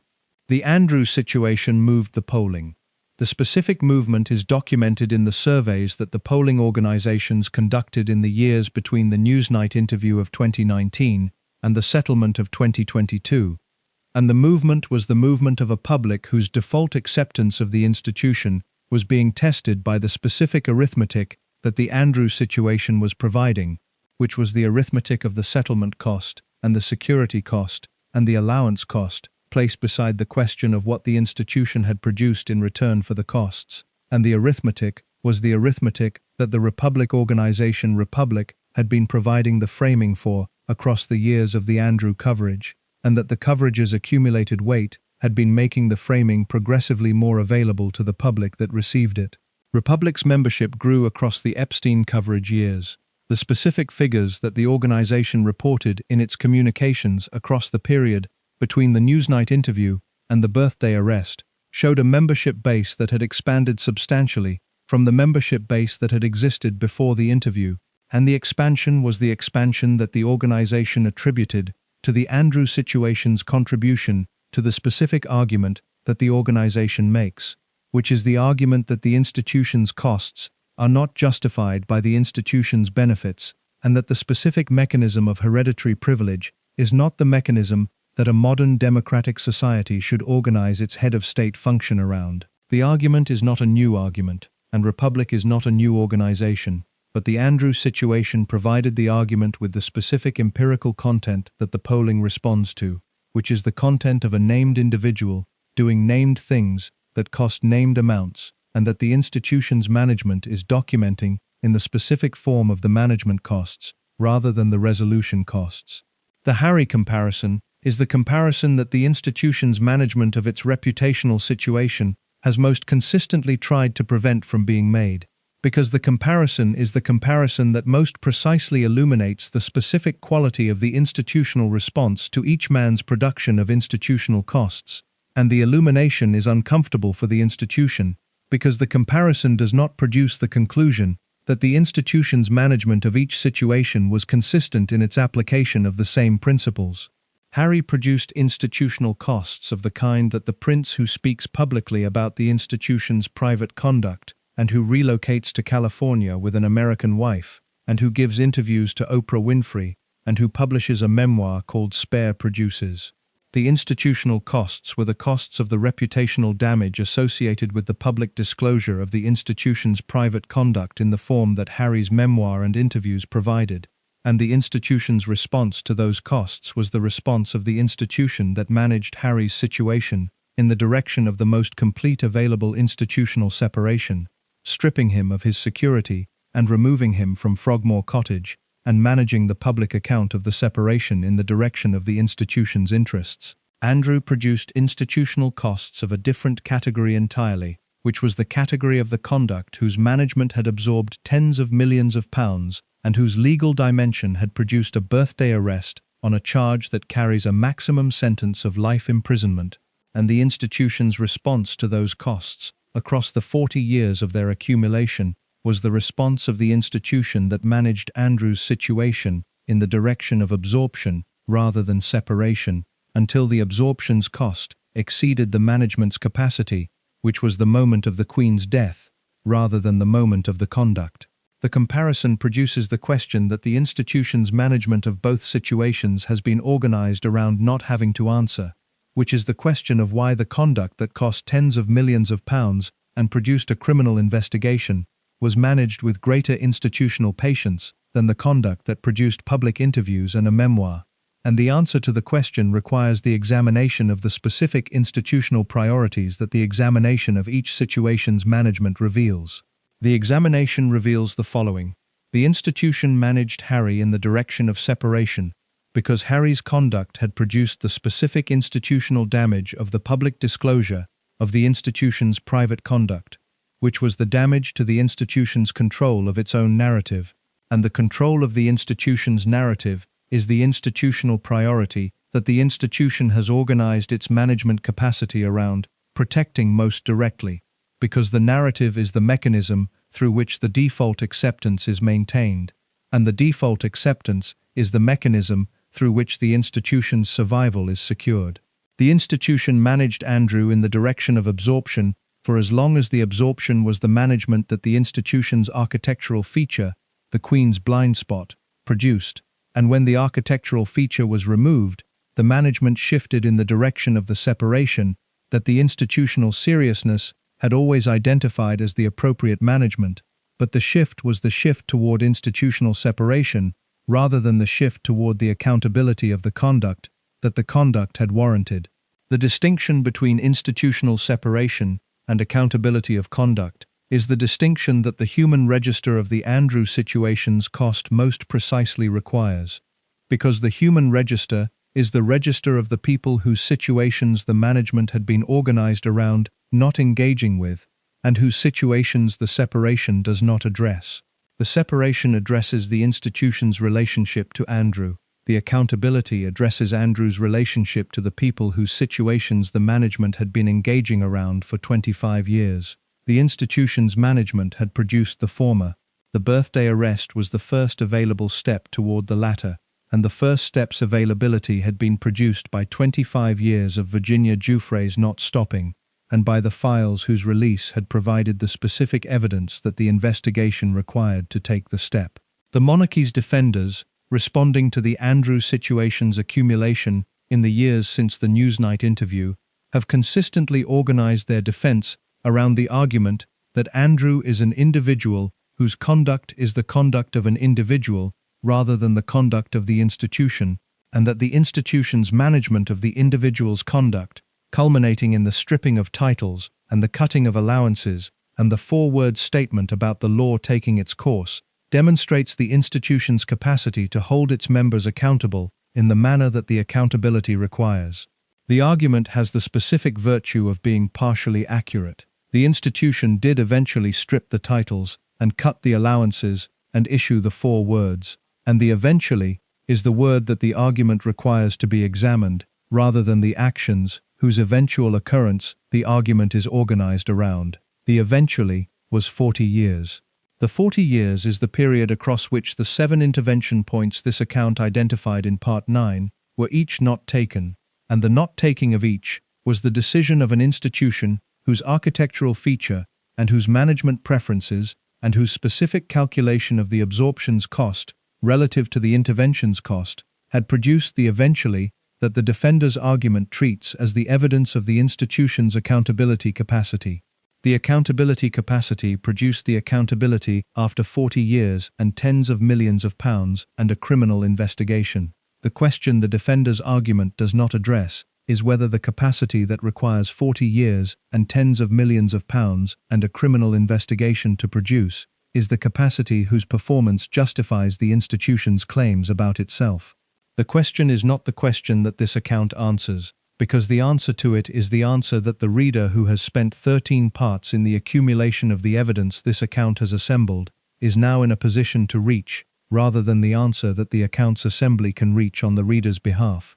What the account's assembly can offer, instead of the answer, is the closing observation that organizes the evidence into the shape that the evidence, read from its beginning to its present position, produces. The shape is the shape of the institution that created the problem, managed the problem for 40 years, absorbed the problem's costs, lost the person whose architectural feature had been maintaining the absorption, shifted the management toward the separation that the institutional seriousness required, and arrived at the position of the birthday arrest, and the four words, and the investigation whose outcome the investigation has not yet produced. The shape is not the shape of an institution that handled a difficult situation well. It is the shape of an institution that handled a difficult situation for 40 years in the direction of the management, and that arrived at the accountability it had been avoiding for 40 years when the avoiding became more expensive than the accounting. The accounting is not complete. The birthday arrest is the first step. The investigation is continuing. The files are being examined. The charges have not been filed. The trial, if the investigation produces the evidence that the trial requires, has not been scheduled. The outcome is the outcome that the process will produce, and the process is the process that 25 years of Virginia Giuffre's not stopping made available, and that the institution's 40 years of management made necessary. The institution that produced Prince Andrew is the institution that is now managing the consequences of what it produced, and the managing, for the first time in 40 years, is the managing of the consequences in the form of the legal process, rather than the form of the institutional communications operation. And the legal process is the process that does not manage consequences in the direction of the institution's interests, but in the direction of the evidence's requirements. And the evidence's requirements are the requirements that the birthday arrest established as the available requirements when the files provided the evidence that the requirements needed. Prince Andrew is 66 years old. He is released under investigation. He is living in a cottage on the Sandringham estate.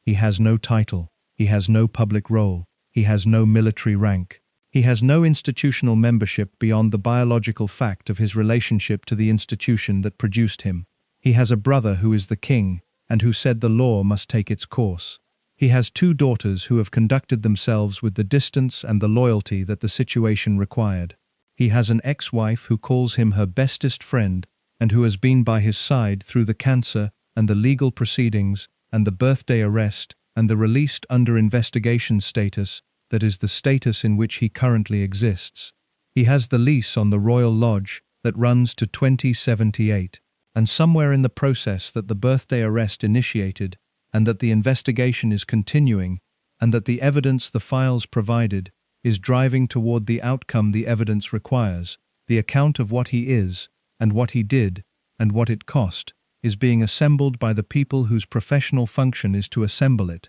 And the assembling is the assembling that will produce the verdict that the management has been organizing around for 40 years. And the verdict will be what the verdict will be. And whatever it will be the conclusion of an account that began with a helicopter flying decoy missions over the South Atlantic in 1982, and that has arrived, 44 years later, at a police station in Norfolk on a birthday. The law must take its course. Thank you so much for watching until the end. If you loved this story, check out the other videos on your screen now. I think you'll really enjoy them. And don't forget to subscribe if you haven't already. See you in the next story.